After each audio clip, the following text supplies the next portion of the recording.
নাম শুনছেন? কার সামনে? হাসিনার সামনে ওয়াজ করলো, অথচ মমতাজ হাসিনার সামনে ওয়াজ করলো। মমতাজ নাম শুনছেন? কার সামনে? হাসিনার সামনে ওয়াজ করলো। আগে কররে মন আখেরের কাজ, ধ্যান যুগে হয় দিলের নামাজ। ও তোমার পাঞ্জে জানা নামাজ পড়া লাগবে না, ওরে শরীয়তের মৌলানা চোখ দুইটা করলা কানা। কোরআন হলো 90 পারা, তোমরা খুঁজা পাইলা না। জোরে কন নাউজুবিল্লাহ।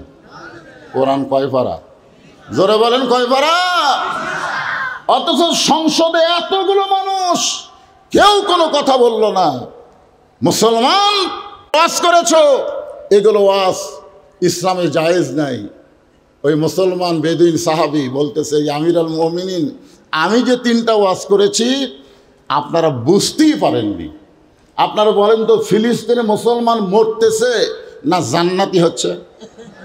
প্রতিদিন আমরা বলি আজকে 50 জন মারা গেল, আজকে 60 জন মারা গেল। আপনারা বুঝতেই পারেন নাই, ইহুদিরা যাদেরকে হত্যা করতেছে ওদের দেহ থাকতেছে দুনিয়ায়, আর ভিতরের প্রাণ পাখি জান্নাতের ইল্লিন নামক বাগানে ঘুরতেছে। জোরে কোন কথা ঠিক কি না? প্রত্যেকটা হাজি আল্লাহর কাবা ঘর সামনে নিয়ে একটা তলবিয়া পড়েছে। আপনি পড়ছেন, খেয়াল করে দেখেন। লব্বাইক, আপনারা পড়লে সব হবে, পড়েন লব্বাইক আল্লাহুম্মা লব্বাইক লব্বাইক লা শারিকা লাকা লব্বাইক ইন্নাল হামদা ওয়ান নি'মাতা লাকা ওয়াল মুলক লা শারিকা লাক। আমি হাজী সাহেবকে বললাম, আপনি বলেন তো লাকা ওয়াল মুলক লা শারিকা লাক শব্দের অর্থ কি? উনি বলতে যে হুজুর সবাই কয়, হামও কছি, এর তো অর্থ জানি না।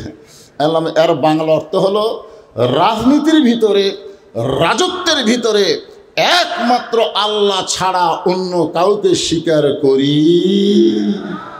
তাহলে আল্লাহর কাবাঘর সামনে নিয়ে আপনি এই তলবিয়া পাঠ করে বাংলাদেশে এসে আপনি মানুষের দল করেন, আর কোন আমি হাজী সাহেব। হাজী সাহেব আপনার উচ্চারণ হতে পারে, কিন্তু যতক্ষণ আল্লাহর দল না করবেন ততক্ষণ হজ কবুল হবে না। জোরে কোন কথা ঠিক কিনা? 72 সালে জন্ম নিয়ে বলেছে সাইদি যুদ্ধ অপরাধী।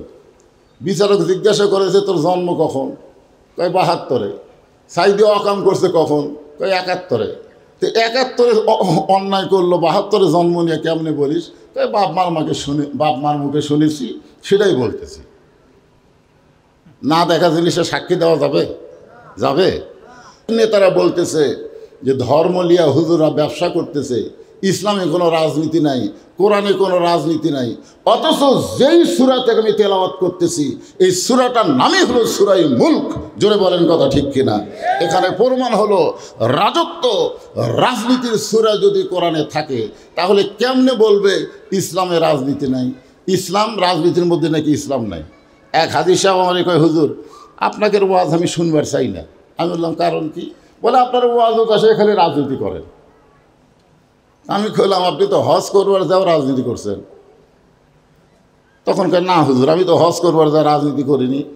গত 15 বছর মানুষ সব কথাই বলেছে, কিন্তু কোরআনের হক কথা বলতে দেয়নি। জোরে কোন কথা ঠিক কিনা? আমি কিন্তু হাসিনার সময়ে হাসিনাকে ভয় করিনি, আমি ডাইরেক্ট না বললেও অ্যাঙ্গেলে ডোজ দিয়ে গেছি। জোরে কোন কথা ঠিক কিনা? এমনভাবে কথা বলেছি ওরা পরে কলিজায় আঘাত পাইছে, ঠিক কিনা বলেন? যার কারণে আব্দুল জলিলের বেটা যখন এমপি হলো আপনাকে নওগাঁ, আর একজন চেয়ারম্যান উপজেলা চেয়ারম্যান, পাগলা পাগলা ভাব, ঠিক কিনা বলেন? ওরা এখন আসে না গেছে আল্লাহ ভালো জানে। আমাদের বগুড়ার অবস্থা খুবই করুণ। বগুড়াতে অনুবীক্ষণ যন্ত্র দিয়ে খুঁজলেও একটা আওয়ামী লীগ পাওয়া যাবে না। আল্লাহ যে কোন জায়গা তৈরি করে রাখছে আল্লাহ ভালো জানে, আল্লাহ ভালো জানে। তো যাই হোক, ওনারা কিন্তু আছে, সাইজ মতো আছে, আবার সাইজ মতো বের হবে যদি আমরা সুযোগ দিই, ঠিক কিনা বলেন? মুসলমান কথা বলা লাগবে, খালি কথা বন্ধ রাখার জন্য হাসিনা ইচ্ছা মতো কাম সারছে। 15 বছর বিএনপি কুটি আসছিল, খুঁজে পাওয়া যায়নি। জামাতে ইসলাম কোন জায়গাতে আসলো অনুবীক্ষণ দিয়েও দেখা যায়নি। অনলাইনে মিটিং করছে, প্রত্যেকটা অফিস আদালতে চাবি লাগাছে, তালা লাগাছে। জোরে কোন কথা ঠিক কিনা? কিন্তু 24-এ 5ই আগস্ট আমাদের ছাত্র জনতা জীবন দিল, যার কারণে ফ্যাসিস্ট মুক্ত হলো। এই মুহূর্তে আমরা জোর গলায় কথা যদি না বলি, আবার অন্যায় আমাদের মাথার উপরে চেপে বসবে। ধরে কোন কথা ঠিক কি না? আজকে ফিলিস্তিনের উপর অন্যায় হচ্ছে, অথচ পাশি সব মুসলিম কান্ট্রি, একটা মুসলিম কান্ট্রি আওয়াজ করতেছে না, যার কারণেই ইসরায়েলের অন্যায়ভাবে ইহুদির বাচ্চারা মুসলমানদের হত্যা করতেছে। ধরে কোন কথা ঠিক কি না? খালি একবার যদি মুসলমানেরা বলে ফিলিস্তিন মুসলমানের উপর অন্যায় বন্ধ না করলে, হত্যা বন্ধ না করলে আমরা তেল পৃথিবীর কোনো রাষ্ট্রে দেব না, 1 ঘন্টার মধ্যে হত্যা বন্ধ হবে। ধরে কোন কথা ঠিক কি না? কিন্তু না, কথা কয় না। আপনারা কি সেই তালে আছেন? একটু কথা বলা লাগবে। গতকাল থেকে ভারতেও শুরু হয়ে গেছে। গতকাল থেকে ভারতেও মুসলমানদেরকে নির্যাতন করতেছে। মুসলমানদের মাথার টুপি খুলে নিচ্ছে, দাড়ি কামা দিচ্ছে, এমনকি ভুরু পর্যন্ত চেঁচে দিচ্ছে। এত নির্যাতন করতেছে আমাদের প্রতিবেশী ভারত মুসলমানের উপরে। পৃথিবীর সমস্ত মুসলমান একটা দেহের মতো, দেহের কোনো জায়গায় আঘাত লাগলে যেমন কষ্ট পাওয়া যায়, পৃথিবীর যেখানেই মুসলমানদেরকে হত্যা করা হোক, নির্যাতন করা হোক, অবশ্যই আমাদের কষ্ট হয়। জোরে কোন ঠিক কিনা? আমাদের সকলকে কোরআনের মাহফিলে কবুল করেছেন। মনে বড় কষ্ট, আজকে গোটা পৃথিবীতে মাত্র 90 লক্ষ ইহুদি আর 250 কোটি মুসলমান। 250 কোটি মুসলমান যদি পেশাব করে দেয়, 90 লক্ষ ইহুদি ভেসে যাবে। জোরে কোন ঠিক কিনা? অথচ আজকে সেই ইহুদিরা আমাদের মুসলমানের উপরে ফিলিস্তিনে যে নির্যাতন করতেছে, কুল্লু মুসলিমুন ইখওয়াহ, হাদিসের ব্যাখ্যায় বলা হয়েছে। যাই হোক, এরকম করুণ পরিস্থিতিতে আমি আপনাদের সামনে পবিত্র কোরআনের সূরা মুলকের একটা আয়াত তেলাওয়াত করেছি। এটাকে সামনে নিয়ে আজকের আলোচনা হবে। কেউ যদি নবী হতো, লাউ কানা উমর, আল্লাহ রাসূল বলেছেন, আমার পরে কেউ যদি নবী হতো, আল্লাহ উমরকে নবী বানাই দিত। সুবহানাল্লাহ বলেন। আল্লাহ রাসূল বলেছেন, মা কানা মুহাম্মাদুন আবা আহাদিম মির রিজালিকুম ওয়ালাকিন রাসূলুল্লাহি ওয়া খাতামান নাবিয়্যিন। এই আয়াতের মাধ্যমে আল্লাহ জানাই দিলেন, আমাদের নবীর পরে আর কোনো নবী রাসূল দুনিয়াতে আসবে, কিন্তু যদি কেউ নবী হতো, উমরকে আল্লাহ নবী বানাই দিত। নবীর এই কথার মূল্যায়ন করতে গিয়ে আল্লাহ তাআলা হাসরের ময়দানে হযরত উমরকে নবীদের কাতারে দাঁড় করাইয়া দিবে। সেই হযরত উমর সূরা মুলকের 2 নম্বর আয়াতকে নিয়ে আলোচনা করতেছেন সাহাবীদের সামনে। খুব খেয়াল করবেন, আয়াতটা কি? আল্লাযী খালাকাল মাউতা ওয়াল হায়াতা লিয়াবলুয়াকুম আইয়ুকুম আহসানু আমালান ওয়া হুয়াল আজিজুল গফুর। হাজার হাজার সাহাবীরা পাগলের মতন বসে উমর ফারুকের ওয়াজ শুনবে, কিন্তু যেরকম কিছু লোক দাঁড়িয়ে আছে, নাই দেখেন ওই সাইডে কিছু লোক আছে, এই সাইডে কিছু লোক দাঁড়িয়ে আছে, হয়তো তাদের বসার জায়গা নাই, এই জন্যে হয়তো তারা দাঁড়িয়ে আছে। আপনারা মনে কষ্ট নেন না, এটা ওয়াজের একটা অংশ। ওমর ফারুক যখন ওয়াজ শুরু করলেন, সাহাবীরা যখন পাগলের মতন ওয়াজ শুনতে ইচ্ছা পোষণ করেছেন, এমন সময় একটা লোক পিছনে দাঁড়িয়ে আছে। ওমর ফারুক বললেন, এজলেস এজলেস ইয়া আখি, হে আমার ভাই বসো। কোরআনের মাহফিলে বসাটা হলো আদবি, দাঁড়ানো হলো বেদবি। কোরআনের মাহফিলে বসাটা হলো, এমন কথাও আছে যে আমলের নিয়তে কেউ যদি 1 ঘন্টা কোরআনের মাহফিলে সময় দেয়, 60 বছর নফল ইবাদত করার সওয়াব আল্লাহ তার আমল নামে দিয়ে দেয়। মানে এত দামি একটা মাহফিল, বিশেষ করে উমর ফারুকের মতন বক্তা আর সাহাবীদের মতন শ্রোতা। সুবহানাল্লাহ বলেন। ওনাকে যখন উমর ফারুক বসতে বললেন, উনি পিছন দিক থেকে বলতেছে, ইয়া আমির আল মুমিনিন, আমি আপনার ওয়াজ শুনতে আসিনি। যখন বলতেছে বসেন, তখন বলতেছি আমির আল মুমিনিন, আমি আপনার ওয়াজ শুনতে আসিনি। উমর ফারুক বললেন, তাহলে তুমি কেন আইছো? প্রশ্ন করা স্বাভাবিক কিনা? উনি বললেন, আমি আজকে একটু আপনাদেরকে ওয়াজ শোনাতে চাই। চিন্তা করে দেখেন, পিছনে একজন সাহাবী দাঁড়িয়ে আছে, সে বলতেছে আমি ওয়াজ শুনতে আসিনি, আমি আপনাদেরকে ওয়াজ শোনাতে চাই।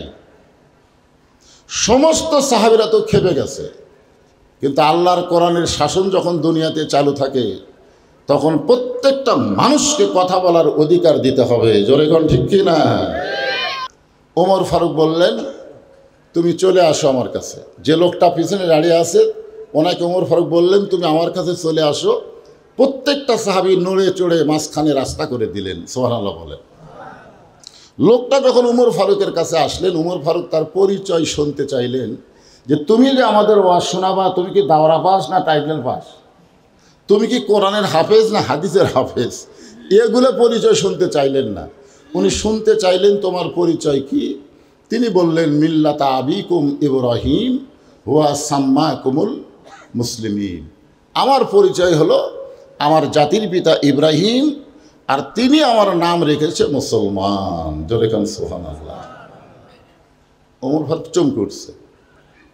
ওমর ফারুকই চমকে উঠছে যে বেটা পরিচয় এমনভাবে দিল যেখানের আঙ্গুল দেওয়ার মতন কোনো সুযোগ নাই। জোরে কোন ঠিক কিনা? কি পরিচয় দিছে? নিজের ইচ্ছায় না আল্লাহর কোরআন দিয়া? ওমর ফারুক বললেন, তুমি আমার ভাই, কি ওয়াজ করবে? আমরা সকলে মিলে তোমার ওয়াজ শুনতে চাই। তখন তিনি বললেন, আমার ওয়াজটা হলো ইন্নী উহিব্বুল ফিতনাহ ইকরাহুল হক ওয়া আশহাদু মা লাম আরাহ। আমার ওয়াজটা খুবই সহজ। আমি ফিতনাকে মহব্বত করি, আমি হককে পছন্দ করি না, আর আমি না দেখা জিনিসের সাক্ষী দিই। আপনারা বলেন ফিতনা সম্পর্কে রাসূল কি বলেছেন? আল ফিতনাতু আশাদ্দু মিনাল কতল। ফিতনা হলো কতলের চাইতেও মারাত্মক গুনাহ। আল ফিতনাতু আশাদ্দু মিনাল জিনা। ফিতনা হলো জিনার চাইতেও খারাপ পাপ। আর লোকটা এক নম্বর ওয়াজ করছে, আমি ফিতনাকে মহব্বত করি, ইন্নী উহিব্বুল ফিতনা, আমি ফিতনাকে মহব্বত করি। 2 নম্বর ওয়াজ করেছে ইকরাহুল হক, আমি হককে পছন্দ করি না। অথচ আল্লাহ বলেছেন ওয়াতাওয়াসাউ বিল হক কুল জাল হক ওয়া যাহাকাল বাতিল ইন্নাল বাতিলা কানা যাহুকা। অথচ লোকটা বলে আমি হককে পছন্দ করি না। আর 3 নম্বর ওয়াজ হলো আশহাদু মা লাম আরা, আমি না দেখা জিনিসের সাক্ষী দিই। সঙ্গে সঙ্গে ওমর ফারুক, যিনি রাস্তাতে গেলে শয়তান কয়দিন যায় না? জোরে বলেন কয়দিন যায় না? আর তার সামনে এমন 3টা ওয়াজ করছে যার কারণে তিনি রাগকে চেক দিলেন। নেতা হবার গেলে রাগ কিন্তু চেক দেওয়া লাগবে।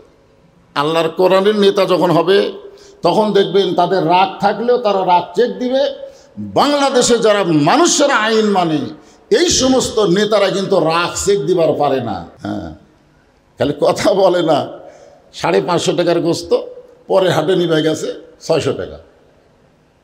কেলে গত হাটে 550, আজকে আবার 600। পরের হাটে গেছে 650। পরের হাটে জামাই আইছে, শাশুড়ি বলতেছে আজকে 2 কেজি গোস্ত নিয়ে আসো। ওই এখন চিন্তা করছে 650, 1350, 1500 টাকা নিয়ে যে বলতেছে ভাই 2 কেজি গোস্ত দাও। গোস্ত দেওয়ার পরে যখন টাকা দিছে, কষায় 100 টাকা ফেরত দিছে। কে রে ভাই? কয় না 700। তখন চিন্তা করতেছে 550, 600, 650, আজ আবার 700। এভাবে যদি বাড়তেই থাকে তাহলে কি করা যায়?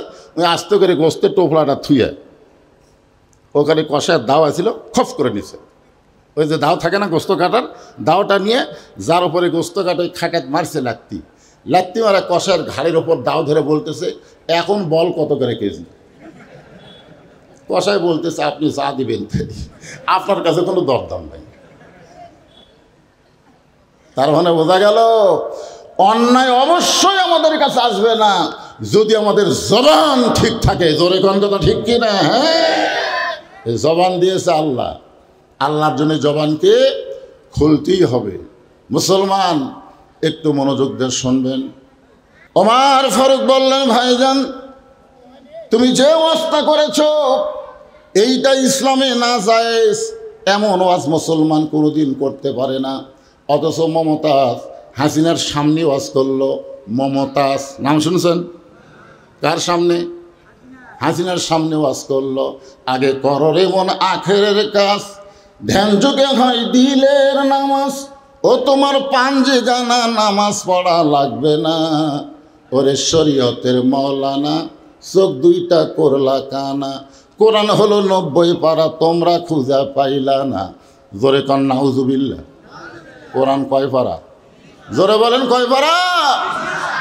অথচ সংসদে এতগুলো মানুষ কেউ কোনো কথা বলল না।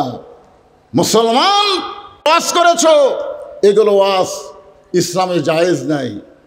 ওই মুসলমান বেদুইন সাহাবি বলতেছে, আমিরুল মুমিনিন আমি যে 3টা ওয়াজ করেছি আপনারা বুঝতেই পারেননি। আপনারা বলেন তো, ফিলিস্তিনে মুসলমান মরতেছে না জান্নাতি হচ্ছে? প্রতিদিন আমরা বলি আজকে 50 জন মারা গেল, আজকে 60 জন মারা গেল। আপনারা বুঝতেই পারেন নাই, ইহুদিরা যাদেরকে হত্যা করতেছে ওদের দেহ থাকতেছে দুনিয়ায়, আর ভিতরের প্রাণ পাখি জান্নাতের ইল্লিন নামক বাগানে ঘুরতেছে। জোরে কোন কথা ঠিক কিনা?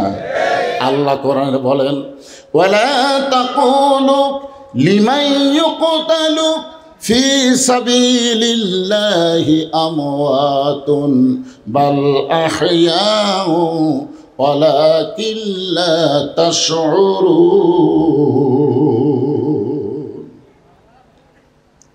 কোরআনের তেলাওয়াত শুনলে আল্লাহু আকবার খাওয়া লাগে।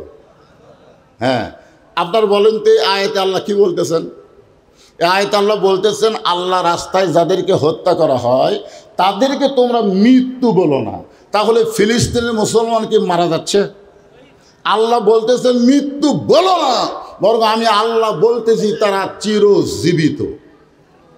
আমার এলাকায় এক ছেলে হয়েছে, আমার এসে বলতেছে, হুজুর আমার ছেলে হয়েছে, আপনি একটা ভালো নাম রাখেন তো। তাই বললাম, ভাই ছেলেটার নাম রাখো আবু সাইদ। যেই করছে আবু সাইদ, হুজুর আমার মই নাই। আমাকে 500 টাকা দিয়ে কয়, হুজুর আমি খুবই খুশি হলাম, আবু সাইদ যদি প্রথম জীবন না দিত হাসিনাকে বাংলাদেশ থেকে তাড়ানো যাইতো না। জোরে কোন কথা ঠিক কি না? তাহলে আবু সাইদ কি মারা গেছে? আমার গ্রামে একটা আবু সাইদ আছে, সবাই ডাকতেছে আবু সাইদের বাপ, আবু সাইদের মাও। আমার সম্পর্কে এক খালার মেয়ের মেয়ে হয়েছে, খালার নাতনি হয়েছে।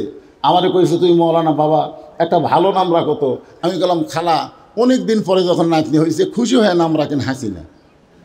যেই খুশি হাসিনা, খালা কয় তুই একটা আলেম মানুষ রে, তোর কাছে একটা ভালো নাম শুনবার ছিলাম, আর তুই এমন একটা খুনি নাম খইলি।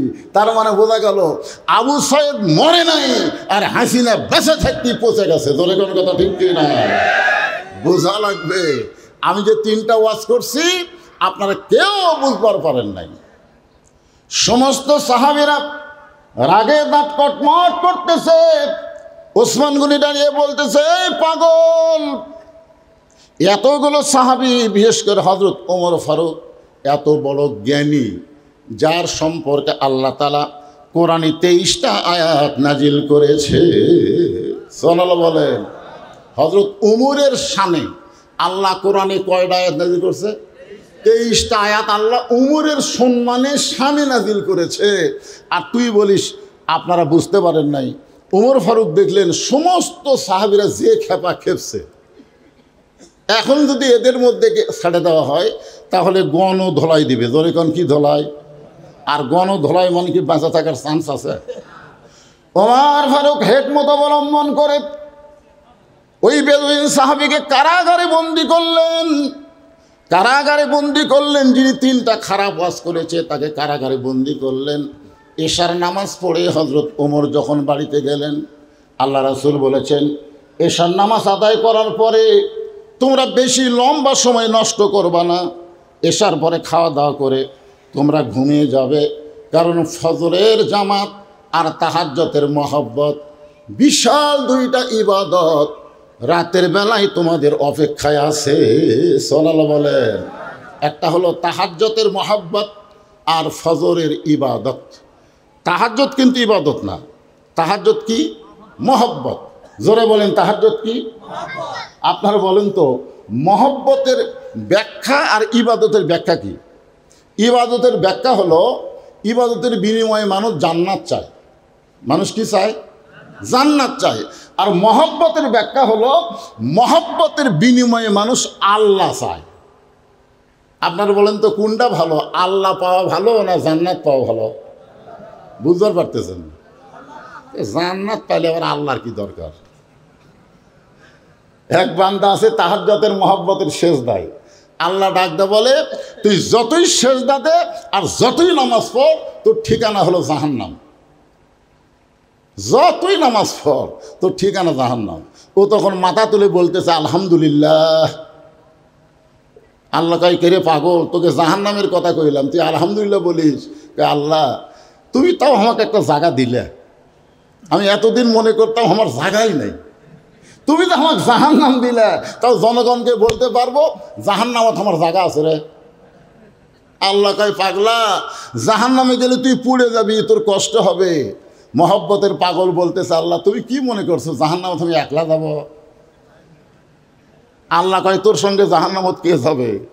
আগে যখন তারেক জিয়া বগুড়া আসতো, তখন বগুড়ার ছেলেরা মিছিল করতো, তারেক জিয়া যেখানে আমরা আছি সেখানে, তারেক জিয়া জেলখানায় এক চামচার মিছিল নেই।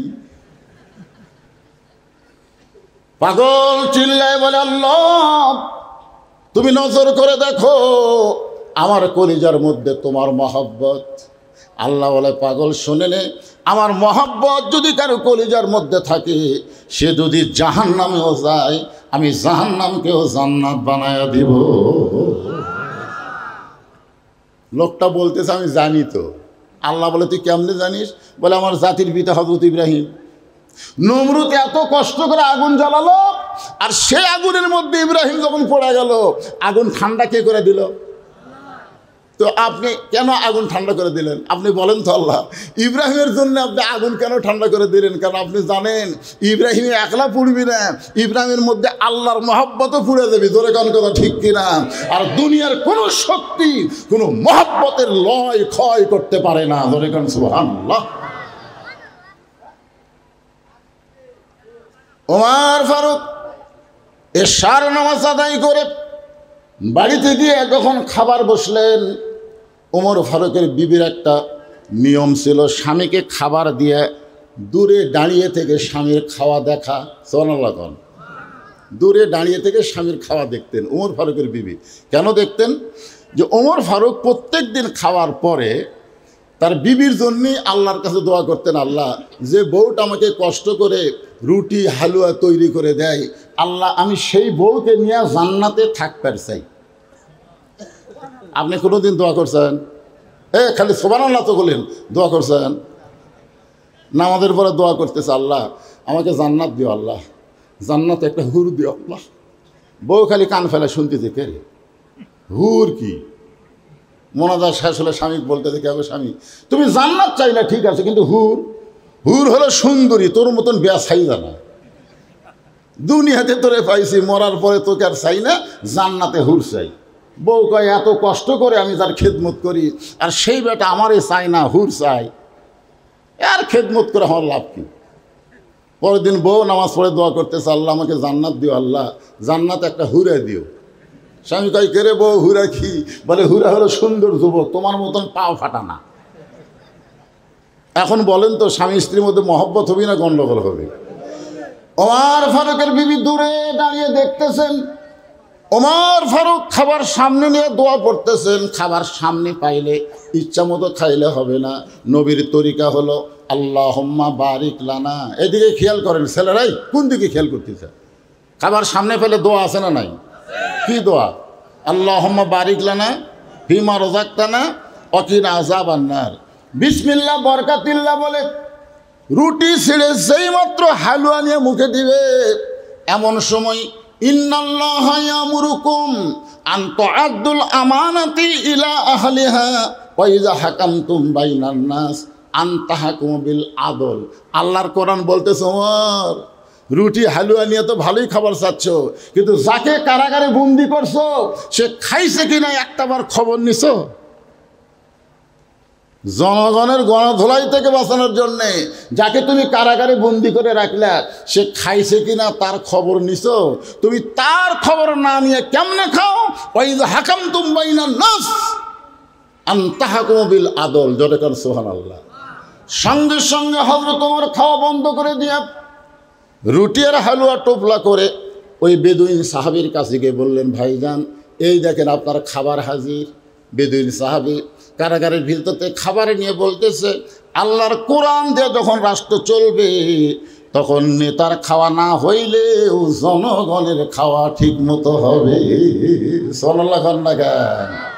আর মানুষের আইন দিয়ে যখন দেশ চলবে জনগণ খাবার না পাইলেও নেতারা ঠিকই বিদেশে টাকা পাচার করবে। জনগণ কথা ঠিক কিনা? আপনারা বলেন তো, বাংলাদেশ গরিব দেশ, 28 লক্ষ কোটি টাকা, কত? 28 লক্ষ কোটি টাকা এই বাংলাদেশ থেকে বিদেশে পাচার করা হয়েছে। 28 লক্ষ কোটি টাকা যদি আমাদের বাংলাদেশে থাকতো, এই বাংলাদেশ বাংলাদেশ হতো না, সোনার বাংলাদেশ হতো। ধরে কোন কথা ঠিক কিনা? সোনার বাংলাদেশ। তবে ভাগ্যগুণে আমরা একজন পাচ্ছি। সোনাল্লাহ কন ইউনুস নবীরে খাইল মাছেতে গিলিয়া, ফেরেশতা পাঠাইলেন আল্লাহ ইসমে আজম দিয়া, দমে দমে সে হরদম পড়ে সে ইসমে আজম, মাছেরই উদর হইতে বাঁচাইলা প্রাণ। একটা মাছ, বিশাল একটা মাছ ইউনুস নবীরে খাইছিল, হজম করার পারেনি। ভারত তুমি যত বড়ই দেশ, ইউনুস যতদিন ক্ষমতার চেয়ারে থাকবে তোমাকে বুড়া আঙ্গুল দেখা ইউনুস সিনোত যাবি। ধরে খান কথা ঠিক কিনা? আল্লাহ রাসূল বলেছে দরকার হলে তোমরা সিনোত যাও। ইউনুস গেছে। আপনি জানেন গত পরশু খবর কি? রাশিয়ার 3টা যুদ্ধ জাহাজ বাংলাদেশের সাইজে এসে ঘুরতেছে। বাংলাদেশ বলতেছে কোনো টেনশন নাই, আমরা ভারতকে কেয়ারই করি না। পেঁয়াজ বন্ধ করে দিছে, আলু বন্ধ করে দিছে, চিনি বন্ধ করে দিছে। এই বছর আমাকে দেশে সব দাম কমে গেছে। জোরে খান কথা ঠিক কিনা? তোরা বন্ধ করে দে, মালওয়ানের বাচ্চারা, আল্লাহ আমাদের রিজিক দিবে। জোরে খান কথা ঠিক কিনা? আমা মিন দাব্বাতিন ফিল আরদি ইল্লা আলাল্লাহি রিজকুহা। রিজিক কে দিবে? আমেরিকাও দিবে না, ভারতও দিবে না। আমরা আমেরিকার দিকেও তাকায় থাকবো না, আমরা ভারতের দিকে তাকায় থাকবো না। আমরা তাকায় থাকবো ওমা ইয়াতাওয়াক্কাল আলাল্লাহি ফাহুয়া হাসবুহু। আমাদের একমাত্র মুতাওয়াক্কিলকে আরো জোরে বলেন। ওমর ফারুক কারাগারে বন্দি সাহাবীকে খাবার দিয়ে নিজে বাড়িতে গিয়া বিছনায় ঘুমাতে চাইলেন। বউ বলতে, স্বামী গো আপনি কি খাবেন না? ওমর ফারুক বললেন, কি কও তুমি? তুমি না আমার খাবার দিছে? বলে আমি দূরে দাঁড়িয়ে থেকে দেখি। প্রতিদিন আপনি খান, কিন্তু আজকে খাবার টোপলা করে কোথায় নিয়ে গেলেন? আমি জানি আপনি কোনো অন্যায় কাজ করেননি, অবশ্যই কারো প্রয়োজন, তার প্রয়োজন পুরো করেছেন। তবে শুনে নেন, আমার একটা সুন্নত হলো মা খাদিজার সুন্নত। নবীকে না খাওয়ায়া খাদিজা কোনো দিন খায়নি, আপনাকেও আমি না খাওয়ায়া কোনো দিন খাই না। জোরে কোন সুবহানাল্লাহ। এ মায়েরা যারা পর্দার অন্তরে বসে আছেন, একটু মনোযোগ দিয়ে শোনেন। ফাতেমার কাছে গিয়ে দেখে ফাতেমা কাঁদতেছে। রাসূল বলে, ফাতেমা কান্দো কেন? বলে, এমন একটা গরিবের সঙ্গে আমার বিয়ে দিয়েছেন বাবা, ঠিক মতো খাবার টাবার দিবার পারে না। রাসূল বললেন, ফাতেমা শোনো, সাবধান হয়ে যাও। তুমি যার সম্পর্কে আমার কাছে অভিযোগ করতেছো, আল্লাহ যদি আল্লাহ ছাড়া কাউকে সেজদা দেওয়ার হুকুম থাকতো, তাহলে আমি ফাতেমা তোমাকে বলতাম আলীর পায়ে সেজদা করো। শুনে নাও, দুনিয়ার সমস্ত বিবিরা, আল্লাহর পরে কাউকে যদি সেজদা দেওয়ার হুকুম থাকতো, সেই মহান ব্যক্তি হলো তোমার স্বামী। তাই স্বামীর সাথে আজে বাজে ব্যবহার করো না। আল্লাহ রাসূল বলেছেন, আল্লাহর পরই মেয়ে মানুষের কাছে সবচাইতে দামি ওই ব্যক্তিকে। জোরে কন না কেন? মরদ মানুষ জোরে কন। দাম দেয়? দাম দেয় না? এখন দিবে, এখন দিবে। এতদিন মেয়ে মানুষ ক্ষমতায় ছিল, এই জন্য আমাদের বাড়িরগুলোও প্রধানমন্ত্রী হয়ে গেছিল। এখন মরদ মানুষ ক্ষমতায়, আর মেয়ে মানুষের খাওয়া নেই। জোরে কোন কথা ঠিক কিনা? আল্লাহ রাসূল বলেছেন, এটা আমার বাপের কথা না, চেয়ারম্যান সাহেব মনে কষ্ট নিলে হবে না। রাসূল বলেছেন, মা তারাক্তু বাদি আলা উম্মতি ফিতনাতুন আদাররা রাজুলু মিনান নিসা, রাওয়াহুল বুখারী কিতাবুল ফিতান। আল্লাহ নবী বলেছেন, আমার পরে আমার উম্মতের জন্য সবচাইতে বড় বিপদ হলো পুরুষ মানুষের জন্য নারীর নেত্রী হওয়া। আমরা এত বছর খুব বিপদে ছিলাম, কারণ মেয়ে মানুষ আমাদের নেত্রী। জোরে কোন কথা, ঠিক কথা কন না কেন? আল্লাহ কোরআনে বলেছেন, আর রিজালু কাওয়ামুনা আলান নিসা, মর্যাদা থাকবে মেয়েদের উপরে। এ কথা কার? আরো জোরে বলেন। আপনারে না খাওয়াই আমি কোনোদিন খাই না। ওগো স্বামী, আপনার খাওয়া না হয় কাউরে দিলেন, কিন্তু আমার খাওয়া আমরা দুইজন মিলে খাবার চাই। আপনারা বলেন তো, একজনের খাওয়া দুইজন খাওয়া যায় কি যায় না? আল্লাহ রাসূল বলেছেন, খাবার যদি কম থাকে, পানি তো আর কম নাই, পানি তো আর কম নাই। কম খাবে, বেশি করে পানি মারবে, তাহলেই পেট ভরে যাবি। জোরে কোন কথা, ঠিক কি না? ওমর ফারুকের বিবির খাওয়া, স্বামী স্ত্রী মিলে যখন দোয়া দরুদ পড়ে খাবার শুরু করবেন, এমন সময় ওয়াইজা হাকামতুম বাইনান নাস আন তাহকুমু বিল আদল, ওমর ফারুকের বিবেক বলতেছে, ওমর, যাকে কারাগারে বন্দি করছো সে যদি বাড়ির অভিভাবক হয়, আর অভিভাবক যদি কারাগারে বন্দি থাকে, তাহলে বাড়ির খবর না নিয়ে তুমি কেমনে খাও? তোমার খাওয়া না হয় কারাগারের বন্দি আসামিক দিয়ে এলে, কিন্তু সে যদি বাড়ির অভিভাবক হয়, আর অভিভাবক যদি কারাগারে বন্দি থাকে, তাহলে তার বাড়ির খবর না নিয়ে তুমি কেমনে খাও? সঙ্গে সঙ্গে ওমর ফারুক খাওয়া বন্ধ করে দিলেন। বউ বলতেছে, আপনি কি খাবেন না? বলে, আমার খাবার তাকে দিয়ে আসলাম, সে যদি বাড়ির অভিভাবক হয়, আর বাড়ির খবর না নিয়ে কেমনে খাবো? বউ বলতেছে, আপনি যখন খাবেন না আমারও দরকার নাই। টোপলা বান্দা স্বামীকে বলতেছে, তাহলে চলে যান, যাকে আপনি কারাগারে বন্দি করেছেন তার পরিবারের কাছে আপনি চলে যান। জোরে গান সুবহানাল্লাহ। গভীর রাত্রে হযরত ওমরের বউ স্বামীকে কত বিশ্বাস করছে দেখেন। মরদ মানুষ জেলখানাত বন্দি, তাহলে বাড়িতে কি মানুষ আছে? কথা কন না কেন? স্বামী বলতেছে, এই সমস্ত খাবার তার পরিবারের কাছে দিয়ে আসেন। আমি যদি কোনো মেয়ে মানুষের কাছে যাবার চাই খাবার নিয়ে, আর বউ যাবার দিবি? যত বড়ই হুজুর হয়, এখন পর্যন্ত বউ হক সন্দেহ করে। একদিন মোবাইল অন করে ঘুমাচ্ছি, ইতিমধ্যে কল করছে, আর বউ মনে করে স্বামী ঘুম পাড়তেছে, যাই কল ধরছে। যেই কল ধরছে মেয়ে মানুষ, তো মেয়ে মানুষ হুজুর কল করছে। আমার বউ বলতেছে, আপনি কে? বলে, আমি হুজুরকে ভালোবাসি, আমি হুজুরকে ভালোবাসি, মাঝে মধ্যে হুজুরের সাথে কথা কই। আমি তো ঘুমের মধ্যে আছি, ঘুমোর থেকে উঠে দেখে বুঝলেন আমার বউ খালি টিয়াপা মাছের মতন মুখ করে বসে আছে। আমি বললাম, কে গো, তোমার দাঁতের অসুখ বাড়লো নাকি? আপনি কি ওয়াজ করেন না লুচ্চামিরি করেন? কয়, আপনি ওয়াজ করেন না লুচ্চামি করেন? আমি বললাম, কে রে এত জোরে কথা, রাস্তার ধারত বাড়ি, কি হয়েছে? আপনি ঘুমাইছিলেন, এই যে মেয়ে মানুষ কল করছে, এই নাম্বার। আমি বললাম, আপনি কে? বলে, হুজুরকে ভালোবাসি। আমি একে একেবারে জোরে রিংটন কি কয়, এটা কি কয়, লাউড স্পিকার দিয়ে কল দিলাম। মা, মারে, তুমি নাকি কল করছিলে? কয়, হুজুর কল তো করছিলাম, যেটা ধরছিল সেটা কি? আমি তো জোরে দিয়েছি লাউড স্পিকার। বলতেছে আমার বউ। কে এরকম খারাপ বউ হলে আপনি সংসার করেন কেমনে? আর বউ বলতেছে, দেখছে কি কয়, আমার সংসার ভাঙবি। এই মেয়ে, আমার বউকে তুমি খারাপ বলতে থাকেন? বলে, হুজুর আমি কইছি আপনার ওয়াজ আমি ভালোবাসি, ওয়াজ শুনি, তা আপনার বউ আর না শুনাই বলতেছে কিসের ভালোবাসা? একটা মেয়ে মানুষ কি বক্তার ওয়াজ ভালোবাসতে পারে না? আমার বউ মিজানুর রহমান আজহারের ওয়াজ শোনে। আমি গেলাম, কে গো, আমার ওয়াজ শুনবে না? কয়, না, মিজানুর আজহারের ওয়াজ ভালো। তাই আমি এখন কী কবো, কে রে বুড়া দেখে এখন পছন্দ হচ্ছে না, এই কথা আমি বলবো? শুনতেই পারে, ওয়াজ ভালোবাসে, স্বামীর তো ভালোবাসে, কিন্তু স্বামীর ওয়াজ না ভালোবাসলেও মিজানুর রহমানকে ভালোবাসে না, তার ওয়াজ ভালোবাসে। জোরে কোন কথা, ঠিক কি না? ওমর ফারুক খাবার নিয়ে যাকে কারাগারে বন্দি করছে তার পরিবারের বাড়ির দিকে রওনা দিলেন। পরিবারের বেদুইন সাহাবীর পাহাড়ি এলাকার কাছে আসতেই ওমর ফারুক দূর থেকে শুনতে পায় একটা ছোট বাচ্চার কণ্ঠ। কে যেন বাচ্চা কাঁদতেছে আর বলতেছে, বাবা, এত রাত হয়ে গেল বাবা, এখন পর্যন্ত আপনি বাড়িতে আসেন নাই। বাবা, আপনি কি জানেন না আপনাকে ছাড়া আমি খাই না? আপনাকে ছাড়া আমি ঘুমাই না। ও বাবা, এত রাত হয়ে গেল, এখন পর্যন্ত আপনি বাড়িতে আসেন না। ওমর ফারুক বুঝতে পারলেন যাকে কারাগারে বন্দি করছি তারই সন্তান হবে। ওমর ফারুক আসামির মতন সুবহানাল্লাহ বলেন, চুপি চুপি বাচ্চাটার কাছে গিয়ে গালে একটা চুমু দিয়ে বলতেছে, বাবা আজকে তোমার বাবা কোনো কাজে আটকে গেছে, হয়তো তোমার বাবা আজকে আসতে পারবে না। আমি তোমার বাবার দরদ নিয়ে তোমার জন্য খাবার আনছি, বাবা এই খাবার তুমি গ্রহণ করো। ছোটো বাচ্চা বলতেছে, পথিক তুমি কি আল্লাহর কোরআন পড়ো নাই? জোরে কান সুবহানাল্লাহ। ওই ছোট বাচ্চাটা হযরত ওমরকে বলতেছে, পথিক রে নিশি রাতের পথিক, তুমি কি আল্লাহর কোরআন পড়ো নাই?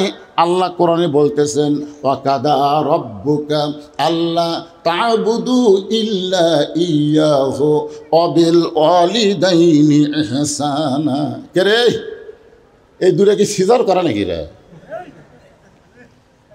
হ্যাঁ, সিজার করা বাচ্চারা অস্থির হয়, কারণ এরা জন্মের আগে জন্ম নেয়, বোঝেন না ভাইজান?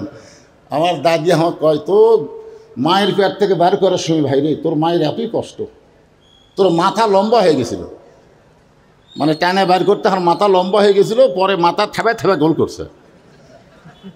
এই যে আমরা তিনজন বসে আছি, এর পিছনে যারা বসে আছে, আমরা একটাও সিজার করা নয়, সব আমরা মায়ের গর্ভ থেকে দুনিয়াতে বড় কষ্ট মা পাইছে, আমরা দুনিয়াতে আইছি। আর এদের বসে আছে এনে পেটের ব্যথা, তখন স্বামী কয় সব ডাক্তারের কাছে নিয়ে যাবো। ডাক্তার চেক আপ করে কয় একটু ব্যাকা হয়ে আছে, কিছুই না, 2 দিন পরে নর্মাল আর জন্ম হবে। অথচ টাকা কামাই করার জন্য বলতেছে পানি শুকে গেছে। তখন কি করবি, পেট কাটা থেকে আর ঘুমই ভাঙেনি। ডাক্তার কয় করে 2 দিন পরে এমনি জন্ম হতে পারে, টাকার লোভে পেট কাটনো।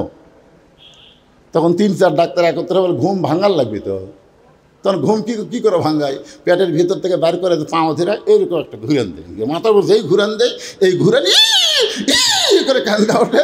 এখন মোবাইল ছাড়া ভাত খায় না, মোবাইল ছাড়ার কান্না বন্ধ হয় না। জোরে কোনো কথা ঠিক কিনা? এই সিজার করা বাচ্চারা খুবই অস্থির। এ কয়টা যে কি আল্লাহ ভালো জানে। দেখছেন কিভাবে চাইয়া আছে, কে রাত 12টা বাজতেছে, তুই এইভাবে চাইয়া আছিস, তার মানে লিল্লাহে তাকবীর। একটা গান গাই, কি বলবো প্রসবের কথা, মা বিনে সেই ব্যথা কেউ তো বুঝিবে না। মাজন ঠেকিয়া সন্তানের দায়, অকালে মা মারা যায়, কেন সে মায়ের ভক্তি করো না। এমন দরদি ভবে কেউ হবে না আমার মা গো। ওই ছেলেটা বলতেছে, পথিক তুমি কি আল্লাহর কোরআন পড়ো না? আল্লাহ কোরআনে বলতেছে আল্লাহর পরই হলো বাপ মা। তুমি আমাকে বাবার দরদ দিয়ে আমাকে আদর করে খাবার দাও, কিন্তু তুমি জানো না আমার বাবা ছাড়া আমি খাইও না, কোনোদিন বাবা ছাড়া আমি ঘুমাইও না। তুমি আমার বাপ হবা, দয়াল বাবা। আমার দয়াল বাবার দরবারেতে কেউ ফিরে না খালি হাতে, আড়িয়া গরুলিয়া সব 28 রওনা দিচ্ছে দয়াল বাবা। একই মানুষের বেশি বাবা হওয়া লক্ষণ ভালো না, জায়রা হওয়া লক্ষণ। জোরে কোন কথা ঠিক কিনা? ছোট্ট বাচ্চাটা বলে, পথিক তুমি আসলে ভালো মানুষ, গভীর রাত্রে আমাকে খাবার নিয়ে আইছো, কিন্তু তুমি তো জানো না আমার বাবা ছাড়া আমি খাইও না, ঘুমাই না। সঙ্গে সঙ্গে হয়তো ওমর ওই ছোট্ট বাচ্চাকে কান্দে তুলে নিলেন। জোরে কান সুবহানাল্লাহ। কান্দে তুলে নিয়ে ওই বেদুইন সাহাবী যেই কারাগারে বন্দি, ওই কারাগারের দরজা ছেড়ে দিয়ে বললেন, বাবা তুমি যে বাবা ছাড়া খাও না, সেই বাবা এখন এই ঘরের ভিতরে। বেদুইন সাহাবের ছোট্ট বাচ্চা জেলখানার দরজায় গিয়ে চিল্লে বলতেছে, বাবা কে তোমাকে অন্যায়ভাবে ঘরের মধ্যে বন্দি করে রাখছে? খালি একটা বার তার নাম কও, খালি একটা বার তার নাম কও, তাকে আমি সাইজ করবো। ওমর ফারুক দূরে দাঁড়িয়ে মুচকে মুচকে হাসতেছে, কারণ প্রকৃত সন্তান তারাই বাবাকে কষ্ট দেখলে সন্তান সহ্য করতে পারে না। আজকে অনেক বাপ মা বইয়ের জ্বালাত কাঁদতেছে, অথচ বেটা বাপ মা ছাড়া বইয়ের কাছে যায়, বাপ মার দিকে খেয়াল করে না। জোরে কোন কথা ঠিক কিনা? এরা ভেজাল সন্তান, এরা প্রকৃত সন্তান না। প্রকৃত সন্তান দরকার হলে বউ তালাক দিবে, বউ ছেড়ে দিবে, বইয়ের টেনশন করবে না। বাপ মা মরে গেলে কোনোদিন বাপ মা পাওয়া যায় না, আর বউ মরার সাথে সাথে বিকেলে বিয়ে করা যায়। জোরে কোন কথা ঠিক কিনা? কথা বলে। ওমর ফারুক দূরে দাঁড়ায় মুচকি মুচকি হাসতেছে, খালি বলতেছে, বাবা খালি একবার নাম কও, যে তোমাকে কারাগারে বন্দি করছে তাকে আমি সাইজ করব। সঙ্গে সঙ্গে বেদুইন সাহাবী বলতেছে, বাবা যে আমাকে কারাগারে বন্দি করছে তার নাম হলো হযরত ওমর। যেই কইছে হযরত ওমর, ওই ছোট বাচ্চা দরজাত বসে বলতেছে, বাবা ওই মহামানব যখন তোমাকে কারাগারে বন্দি করছে তাহলে নিশ্চয়ই তুমি অন্যায় করছো। আপনারা বলেন, ওই ছেলে কি ওমরকে কোনোদিন দেখছে? কিন্তু যখনই নাম শুনছে তখন বলেন তো কার পক্ষে? বাপের পক্ষে। কিন্তু তখন কি বলছে? কারণ নাম কও, তাহলে নাম কও, আমি সাইজ করবো। যেই নাম কইছে সঙ্গে সঙ্গে দরজাত বসে বলতেছে, বাবা ওই মহামানব যখন তোমার কারাগারে বন্দি করছে তাহলে নিশ্চয়ই তুমি অন্যায় করছো। এখনো হযরত ওমরের নাম শুনে ওই ছোট বাচ্চা মহামানব বলার পেছনে কারণ হলো ওই বাচ্চা বাপের কাছে ঘুমায়, যে রাত্রে ঘুম ধরে না সেই দিন তার বাবা হযরত ওমর ফারুকের জীবনী ওয়াজ করে। তুমি জানো বাবা, আমাদের একটা আমির আছে, আমাদের একটা আমির আছে, আমাদের একজন নেতা আছে, সবাই যখন ঘুমায় তখন আমাদের আমির ঘুমায় না। একদিন গভীর রাত্রে ঘুম ধরে না, সে চোরের মতন ঘুরতেছে, ঘুরতে ঘুরতে দেখে মরুভূমির মধ্যে তাঁবুর ভিতরে দুই বাচ্চা কাঁদতেছে, আর মা বলতেছে গোশত সিদ্ধ হলেই তোমাদের খাবার দেব। এই গল্পটা বেদুইন সাহাবী তার বাচ্চারে শুনাইছে।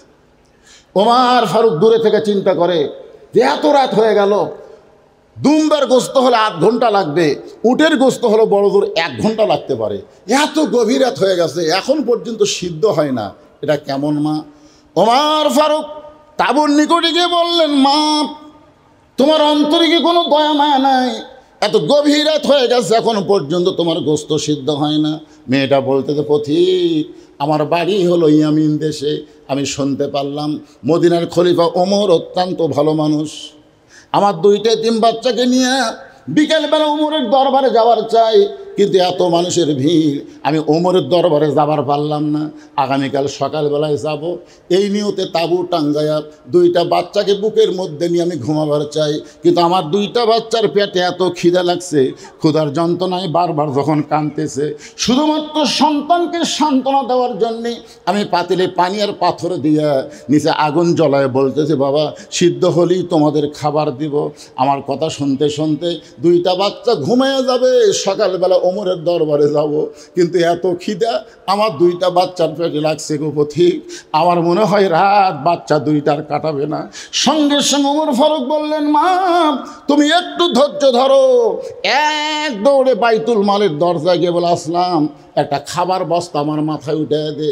আসলাম বলে, আমিরুল মুমিনিন বস্তা কোথায় নেওয়া লাগবে হুকুম দেন। ওমর ফারুক বলে, আসলাম একজনের পাপের বোঝা আর একজন মাথায় নেয় না, দে আমার মাথায় উঠে দে। বিশাল খাবার বস্তা মাথায় নিয়ে ওমর ফারুক যখন দৌড় দেয়, পিছন দিক থেকে আসলাম বলে, আমিরুল মুমিনিন এত বড় বস্তা মাথায় নিয়ে দৌড়াতে গিয়ে আপনি পড়ে যাবেন। ওমর ফারুক বলে, আসলাম রে, সময় মতো যদি যাবার না পারি তাহলে জাহান্নামের আগুনকে আল্লাহ ওমরকে পুড়াইয়া ফেলবে। এক দৌড়ে তাঁবুর নিকটে গিয়ে বললেন, মা তোমার সন্তান 2টাকে জীবিত আছে? বলে, হ্যাঁ এখনো জীবিত আছে। তাহলে রুটি আর হালুয়া তৈরি করো। এবার মা রুটি হালুয়া তৈরি করে ওমর ফারুকের হাতে যখন দেয়, ওমর ফারুক 2টা সন্তানকে 2 উরাতের উপরে বসাইয়া রুটি হালুয়া যখন মুখে দিচ্ছে, বাচ্চা 2টা খায়, মুচকি মুচকি হাসে, ওমরের চোখ দিয়ে দর দর করে পানি পড়তেছে। 2টা বাচ্চা চোখের পানি মুছে দিয়ে বলে, কে গো তুমি? আমরা বাবা হারা এতিম, আমাদেরকে দয়া করার মতন কেউ নাই, আজকে গভীর রাত্রে আমাদের ক্ষুধার পেটে খাবার দিয়ে তুমি কেন কাঁদতেছো? ওমর ফারুক বলে, আল্লাহ এই অধমকে জাহান্নামের আগুন থেকে তুমি হেফাজত করো। তাঁবুর ভিতর থেকে মহিলা বলে, পথিক দুনিয়াতে ভালো মানুষের গল্প শুনেছি, কিন্তু মানুষ এত ভালো হয় কোনোদিন কল্পনা করি নাই। আজকে তোমাকে দেখে মনে হচ্ছে উমর যদি মদিনার খলিফা না হইয়া আল্লাহ তোমাকে যদি মদিনার খলিফা বানাইতো তাহলে মদিনা যেন আল্লাহর জান্নাত হয়ে যেত। বেদিন সাহাবের সন্তান বলে, বাবা, যেই হযরত উমর রাতে ঘুম না পায় না দুঃখী মানুষের কষ্ট দূর করে, সেই হযরত উমর যখন তোমাকে কারাগারে বন্দি করছে তাহলে নিশ্চয়ই তুমি অপরাধ করছো। বাবা, ও বাবা, হযরত উমর কোথায় থাকে বাবা? খালি আমাকে খালি বলেন, আমি উমর ফারুকের কাছে যাইয়া তার পাও ধরা হলেও আপনাকে আমি কারাগার থেকে মুক্ত করবো ইনশাআল্লাহ। বেদিন সাহাবীকে ছেলে বলতেছে, বাবা, হযরত উমর কোথায় থাকে? বেদিন সাহাবী মুচকি মুচকি হাসের বলে, পাগলা, উমরের কাছে যাইয়া তোর বাপকে জেলখানা থেকে বের করে পারবি না। বলে, তাহলে কার কাছে যাওয়া লাগবে? হযরত আলীর কাছে যা। উমর ফারুক যখন মদিনার খলিফা ছিলেন ওই সময় শিক্ষামন্ত্রী ছিলেন হযরত আলী। ধরে কোন সুবহানাল্লাহ। আচ্ছা, একটা জিনিস আপনারা ধারাবাহিকতা শোনেন, আল্লাহ নবী যখন মদিনার রাষ্ট্রপতি ছিলেন তখন শিক্ষামন্ত্রী হলেন হযরত আলী। আবু বকর রাদিয়াল্লাহু যখন মদিনার খলিফা ছিলেন তখন শিক্ষামন্ত্রী হচ্ছেন হযরত আলী। উমর ফারুক যখন মদিনার খলিফা শিক্ষামন্ত্রী হযরত আলী।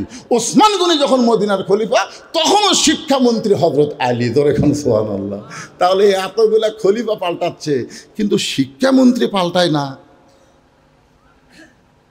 আজকে কোরআনের শাসন যদি চালু থাকতো, এমন একজন মানুষকে শিক্ষামন্ত্রীর দায়িত্ব দেওয়া হতো, সে সমস্ত শিক্ষার আগে আল্লাহর কোরআন শিক্ষার গুরুত্ব দিত।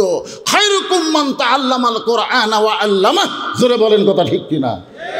শালা এমন নাস্তিক সব শিক্ষামন্ত্রী হয়, একদম বাগডম ঘরডম সাথে ঢাক ঢোলক ঝাঁতুর ভাষে এই মিথ্যা শিক্ষার জন্য হাজার হাজার কোটি টাকা বাজেট করে। আর জালিকাল কিতাবুল আরাইবে হুদাল লিল মুত্তাকিন ছায়া চিন্তা চলান লাগে। জোরে কথা কর না। শিক্ষামন্ত্রী বোঝা লাগবে না? তুমি যদি তোমার বাবাকে জেলখানা থেকে বাঁচাবার চাও তাহলে শিক্ষামন্ত্রী হযরত আলীর কাছে যাও। তোমার বাবা এমন 3টা ওয়াজ করেছে, ওই জায়গায় যদি হযরত আলী থাকতো তাহলে তোমার বাবাকে আজকে কারাগারে থাকা লাগতো না, তোমার বাবার মাথায় মুকুট পরাতো। জোরে কোন সুবহানাল্লাহ। কিন্তু আমি যে 3টা ওয়াজ করছি এই ওয়াজ করার সময় সবাই আছে কিন্তু শিক্ষামন্ত্রী ছিল না, যার কারণে আজকে জেলখানা। ছেলে বলতেছে, বাবা কি ওয়াজ করছেন? ভাই, তুই তো ওয়াজ বুঝবো না। উমর ফারুকে যখন বুঝবার পারিনি তুই বুঝতে পারবি তো মুখস্থ কর। কারণ ছোট বাচ্চারা কোরআন শরীফ বোঝে না, খালি মুখস্থ করে। জোরে কোন কথা ঠিক কিনা? দেখবেন সকালবেলা এসে দেখবেন খালি ঝুঁকতিচার পড়তেছে। তা আমি একজন বললাম, কি পড়িস রে? ভাই, পড়ি হুজুর, কিন্তু বুঝি না। কারণ বোঝা কথা কন না। এরা যে কোরআন শরীফ মুখস্থ করছে, একটা হাফেজ সাহেব যদি বলেন যে বাকারা মানে কি, তাই হয়তো কভার, কিন্তু গোটা কোরআন সে আপনাকে শোনাবে, কিন্তু কোরআনের অর্থ বোঝে না। কারণ ছোট বাচ্চাদের জন্য আমরা যখন প্রাইমারিতে পড়তাম তখন আমাদেরকে নামতা মুখস্থ করাতো। 2 কে 2, 2 দোকানে 4, 3 দোকানে 6 বলতাম, এটা মানকে বোঝা লাগবে না, বড় হলে বুঝবি, এখন খালি মুখস্থ কর। আজকে ছোট বাচ্চারা কোরআন মুখস্থ করতেছে, কোরআনের যখন হেফজ হয়ে যাবে, যখন কিতাবখানায় ভর্তি হবে তখন আবার তাকে কোরআনের ব্যাখ্যা বিশ্লেষণ বোঝানো হবে। জোরে কোন কথা ঠিক কি না? তো ছোট বাচ্চার কি করা, বোঝার বয়স না মুখস্থ করার বয়স? বেদিন সাহেব বললেন, আমি যে 3টা ওয়াজ করছি খালি মুখস্থ করা আলী পর্যন্ত যদি যাবার পারিস তাহলে তোর বাপক আর জেলখানার থাকা লাগবে না। 1 নম্বর ওয়াজ হলো ইন্নু হিব্বুল ফিতনা, আমি ফিতনাকে মহব্বত করি। এটা আমি আপনাদের বোঝানোর জন্য বলতেছি। 2 নম্বর হলো ইকরাহুল হক। 3 নম্বর ওয়াশহাদু মালাম আরহ। ছেলে বলতেছে, আর একবার বলেন। ইন্নু হিব্বুল ফিতনা, ইকরাহুল হক, ওয়াশহাদু মালাম আরহ। ছেলে বলতেছে, আব্বু আর একবার বলেন। ইন্নু হিব্বুল ফিতনা, ইকরাহুল হক, ওয়াশহাদু মালাম আরহ। ছেলে বলতেছে, আমার মুখস্থ হয়ে গেছে। খালি যাবো আর এই মুখস্থ করবো, আর এই দিক দিয়ে গেলি শিক্ষামন্ত্রী দপ্তর পেয়ে যাবি। জোরে কোন সুবহানাল্লাহ। ছোট্ট বাচ্চা 3টা ওয়াজ মুখস্থ করে হযরত আলীর বাড়ির দরজায় তাকায় দেখে 2 জন যুবক দাঁড়িয়ে আছে। একটার নাম হলো হাসান আর একটার নাম হলো হোসাইন। সাইদুস শাবাবে আহলেল জান্নাহ হাসান ও হোসাইন রাদিয়াল্লাহু তাআলা আনহুমা। যুবকেরা, তোমাদের কাছে মেসি নেইমার ভালো না হাসান হোসাইন ভালো? এই মোবাইল আলা কথাই করলো না কে ভাই, কি হচ্ছে? না আপনারা কম। এই যুবক শোনো, প্রত্যেক জুমার সানি খুতবা ইমাম সাহেব আপনাদের শোনাচ্ছে জান্নাতি যুবকদের সর্দার হবে দুইজন, একটা হলো হাসান, একটা হলো হুসাইন। মেসি নেইমার হবে জাহান্নামের সর্দার। ধরে কোন কথা ঠিক কিনা? কারণ মেসি কোন জাত? আমেরিকা কোন জাত? আজকে যে ইসরায়েল লাফালাফি করতেছে ওর পিছনে কি আছে? আমেরিকা। ধরে কোন কি আছে? কথা কন না কেন? আমেরিকা আছে। মুসলমানের সবচাইতে বড় শত্রু হলো খ্রিস্টান আর ইহুদি। মেসি নেইমার আর মুসলমান না, ইহুদি খ্রিস্টান। আজকে তোমরা তাদের খেলা সারা রাত জায়গায় জায়গায় দেখো। আর হোসাইনের একটা সুন্নত, হোসেনের একটা আদর্শ, হোসেনের একটা জজবা তোমাদের অন্তরের মধ্যে পয়দা হয় না। ছোট বাচ্চা দাঁড়ায় তাকায় দেখে দুইজন যুবক দরজায় দাঁড়িয়ে আছে। এই দুই যুবককে সালাম দে বললেন, ইন্নি ওহিব্বুল ফিতনা ইকরাহুল হক ওয়া আশহাদু মা লাম আরা। হাসান হোসেনকে ধরে, ই তো বেদব, কি শুরু করছে? দুইজন যখন ছোট বাচ্চাকে ধরছে, এই কি কোষ? বলে আপনাকে কিছু শোনাবার আসিনি, মুখস্থ করতেছে আসতেছি। তা আপনাকে সামনে একবার শুনলাম, আপনার বাপের দরকার। আপনার বাবা কি বাড়িতে আছে? সঙ্গে সঙ্গে হযরত আলী বাড়ি থেকে বাইরে আসলেন। ছোট্ট বাচ্চাটা তাই হযরত আলীর সামনে ওয়াজ শুরু করলেন, ইন্নী উহিব্বুল ফিতনা ইকরাহুল হক ওয়া আশহাদু মা লাম আরা।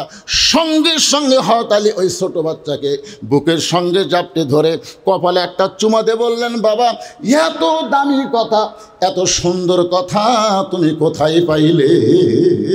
জোরে কর না সুবহানাল্লাহ। এত দামি কথা, এত সুন্দর কথা তুমি কোথায় পাইলে? হাসান হোসেন কয়, আমরা দুই ভাই যে হারে ধরছেন রে। বাপ আসে আবার কি কয়, এত সুন্দর কথা, এত দামি কথা তুমি কোথায় পাইলা? বলে আপনি তো জানেন না, এই কথাও বলার জন্যেই হযরত উমর আমার বাপক জেলখানার মধ্যে বন্দি করে থাকছে। আলী বলতেছেন, তোমার কোনো টেনশন নাই, তোমার বাপের জন্য আমি উকিল হব, তোমার বাবাকে জেলখানা থেকে বের করে তোমার হাতে আমি তুলে দিব। জোরে কোন সুবহানাল্লাহ। এখন আপনারা বলেন, হযরত আলী যদি এই ছোট বাচ্চার উকিল হয় বাপের জন্যে, তাহলে উমরের ক্ষমতা আছে জেলখানা থোয়ার করবে? কারণ উকিল খালি জ্ঞানের দিক দিয়ে না, আলীর শক্তি কেমন কথা কন। হযরত আলীর দেহের শক্তি কেমন জানেই না। আল আলিউ আসাদুল্লাহিল গালিব। আলী হচ্ছে ইসলাম গালিব করার ব্যাপারে আল্লাহর সিংহ। জোরে কান সুবহানাল্লাহ। সুবহানাল্লাহ কত কি পয়সা লাগিচ্ছে? জোরে কান সুবহানাল্লাহ। আবার রাসূল বলেছে, আনা মাদিনাতুল ইলমি ওয়া আলিউ বাবুহা। আমি হচ্ছি ইলমের শহর, আলী হচ্ছে তার দরওয়াজা। জোরে কান সুবহানাল্লাহ। তাহলে শক্তির দিক দিয়ে কয় নম্বর আলী? জ্ঞানের দিক দিয়ে কয় নম্বর? তাহলে যদি শক্তি দিয়েও লাগে উমর পারবি, জ্ঞান দেয় খালি উমর ফারুক জেরুজালেমের পাদদেশে গেছে, নিচে দড়ি ধরে আছে, আর রাখাল উটের পিঠে বসে আছে। খ্রিস্টানরা ভাবতেছে উটের পিঠে তিনি বসে আছে, তিনি হলেন হযরত উমর। খ্রিস্টানরা এখন একটা চৌকি এনে বলতেছে, আমির আল মোমিনিন উটের পিঠ থেকে সরাসরি নামতে আপনার কষ্ট হবে, চৌকির ওপর পাও দেন। একজন হামাগুড়ি দিয়ে বলতেছে, আমার পিঠের ওপর পাও দিয়ে নামেন। রাখাল কান্দার বলে, তোমরা কাকে খলিফা বলতেছ? বলে আপনি উটের পিঠ, আপনি তো না, আমি হলাম রাখাল। আর রশি ধরে যিনি জমিনে দাঁড়িয়ে তিনি হলেন উমর। জেরুজালেমের খ্রিস্টানরা বলে, এটা কেমনি হয়? বলে আল্লাহর কোরআনটা যখন রাষ্ট্র চলে তখন এমনি সম্ভব হয়ে যায়। সঙ্গে সঙ্গে জেরুজালেমের খ্রিস্টানরা বলে, যে ইসলাম রাখালকে উটের পিঠে চড়ায় দেয়, অর্ধ পৃথিবীর শাসককে রশি ধরে মাটিতে নামায়, সেই ইসলামকেই আমরা গ্রহণ করব। সমস্ত খ্রিস্টান কলেমা পড়ে মুসলমান হয়ে গেল। জোরে কোন সুবহানাল্লাহ। কিন্তু ওদের মধ্যে একজন ব্যাকা, আপনি যতই ওয়াজ করেন, এখানে অনেক আল্লাহর বান্দা আছে ফজর নামাজ পড়বি না, এরকম আছে না নাই? জোরে কান আছে না? ওদের মধ্যে একজন ব্যাকা আছে, ওই মুসলমান না হয়ে পাদ্রির কাছে গেছে, খ্রিস্টান ধর্ম যারা প্রচার করে পাদ্রির কাছে গিয়ে বলতেছে, হুজুর ঘরের মধ্যে তো ভালোই আরাম করতেছেন, কিন্তু মদিনার থেকে উমর এসে সবগুলো মুসলমান বানাচ্ছে, আপনি জানেন? পাদ্রি দৌড়ে এসে বলতেছে, ইয়া আমির আল মোমিনিন উমর, এরা বোঝে না তাই এরা মুসলমান হচ্ছে, আমিও মুসলমান হব। উমর ফারুক বললেন তাহলে কলমা পড়েন। পাদ্রী বলতেছে আমার 4টা প্রশ্নের উত্তর দিলে আমি মুসলমান হব। উমর ফারুক বললেন কি প্রশ্ন? বলে 1 নম্বর প্রশ্ন হলো পৃথিবীর এমন কোন কারাগার যেখানে কয়েদি নিঃশ্বাস নেবার পারে না, জীবিত থাকে, এ কারাগারের নাম বলা লাগবে। 2 নম্বর প্রশ্ন হলো পৃথিবীর এমন কোন জায়গা যেখানে সূর্যের আলো একবার পড়েছে কিয়ামত পর্যন্ত আর দ্বিতীয়বার পড়বে না। 3 নম্বর প্রশ্ন হলো পৃথিবীর এমন কোন কবর যে কবরও জীবিত, লাশটাও জীবিত, এই কবরের নাম বলতে হবে। 4 নম্বর প্রশ্ন হলো পৃথিবীর এমন কোন 2 ভাই একই সঙ্গে জন্মগ্রহণ করছে, আবার একই সঙ্গে বহু বছর পরে তারা মারা গেছে, কিন্তু এক ভাইয়ের চাইতে 100 বছরের বড়। কি বুঝলেন? একই সাথে জন্মিছে আবার একই সাথে মারা গেছে, এক ভাইয়ের চাইতে 100 বছরের বড়। উমর ফারুক বলতেছে এমন প্রশ্ন আমি জীবনেও শুনিনি, উত্তর দেবো কোত্থেকে? পাদ্রী বলতেছে তাহলে আমি আর মুসলমান হলাম না। জেরুজালেম থেকে উমর ফারুক যখন মদিনাতে যাচ্ছে, আলী দেখা করবার গেছে, দেখে মন ভার, আমির আল মোমিনিন মন ভারবেন, তো সবাই মুসলমান হলো কিন্তু একটা পাদ্রী হলো না। বলে কেন হলো না? বলে 4টা প্রশ্ন করছে, উত্তর দিবার পারিনি। বলে কি প্রশ্ন করছে? বলে পৃথিবীর এমন কোন কারাগার কয়েকদিন নিঃশ্বাস নেবার পারে না, জীবিত থাকে। আলী বলতেছে কেন মায়ের উদর, সন্তান মায়ের পেটে থাকে, নিঃশ্বাস নেবার পারে না, তারপরও আল্লাহ জীবিত রাখে। হায় হায় হায়। 2 নম্বর প্রশ্ন করেছে পৃথিবীর এমন কোন জায়গা সূর্যের আলো একবার পড়ছে কিয়ামত পর্যন্ত পড়বে না, ওই জায়গা কোনটা? বলে ওই যে মুসা আলাইহিস সালাম যখন সাগর পাড়ি দিচ্ছে তখন আল্লাহ সাগরের রাস্তা করে দিল, সূর্যের আলো সাগরের তলে গেল, ফেরাউন যেই নামছে সাগর আবার আগের মতো হয়ে গেছে, কিয়ামত পর্যন্ত ওই জায়গাটা সূর্যের আলো যাবি। উমরকে হায় রে হায়। 3 নম্বর প্রশ্ন করলো লাশটাও জীবিত, কবরও জীবিত। লাশ হলো ইউনুস নবী আর কবর হলো মাছ। 4 নম্বর প্রশ্ন করেছে 2 ভাই একই সঙ্গে জন্মগ্রহণ করেছে, আবার বহু বছর পরে একই সঙ্গে মারা গেল। এই 2 ভাইয়ের মধ্যে এক ভাইয়ের 100 বছর বয়সে বড়। এই 2 ভাইকে আলী বলতেছেন আপনি কোরআন কি পড়েন না? ওজাইর আর আজিজ আলাইহিস সালাম, ধরে কোন সুবহানাল্লাহ। সঙ্গে সঙ্গে উমর ফারুক আলীকে বুকের মধ্যে জাপটে ধরবে, আলী রে, এই কারণেই রাসূল বলেছেন আনা মাদিনাতুল ইলমি ওয়া আলী বাবুহা, আমি হচ্ছে ইলমের শহর, আলী হচ্ছে তার দরওয়াজা। আল্লাহু আকবার। সঙ্গে সঙ্গে ছেলে বলতেছে আলীর মতন মানুষ শিক্ষামন্ত্রী যদি আমার বাপের উকিল হয়, দুনিয়ার কোন উমর আমার বাপকে আর কারাগারে বন্দি রাখতে পারবে? ছোট্ট বাচ্চার হাতটা ধরে হযরত আলী উমর ফারুকের দরবারে যখন হযরত আলী সাথে দেখে ছোট্ট বাচ্চা তাকায় দেখে কে রে, এই মানুষটাই তো রাত্রেবেলা আমার কান্দত করে, এই মানুষই তো আমার কান্দত করে বাপের কাছে নিয়ে এলো, তাহলে এটাই হযরত উমর। হ্যাঁ, এক দৌড়ে যায় ছোট্ট বাচ্চা উমর ফারুকের কপালে চুমা খাচ্ছে, তোর এখন সুবহানাল্লাহ। কারণ সারা জীবন উমর ফারুকের গল্প শোনাইছে বাপ।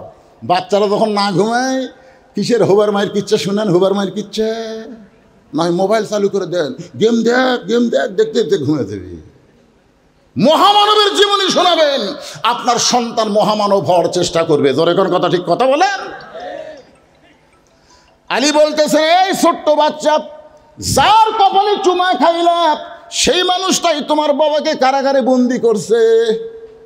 ছোট্ট বাচ্চা 2 জনের দিকে তাকায়, আলীর দিকেও তাকায় আবার ওমরের দিকেও তাকায়। ওমর ফারুক বলতেছে আলী ভাই, আমি এই ছোট বাচ্চার বাবাকে এমনি কারাগারে বন্দি করে নাই, মারাত্মক 3টা খারাপ ওয়াজ করছে। শুধু আমি না, হাজার হাজার সাহাবী মসজিদের মধ্যে ছিল, সবাই যখন রাগে চেতে গেল এমন সময় তাকে গণধলাই থেকে বাঁচানোর জন্যে আমি কারাগারে বন্দি করছি।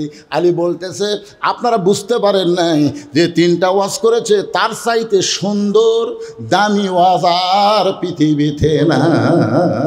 জোরে কারণ সুবহানাল্লাহ। উমর ফারুক বলে কি বলেন আপনি? শুধু আমি তো না, হাজার হাজার সাহাবী, আমরা কেউ বুঝতে পারি নাই।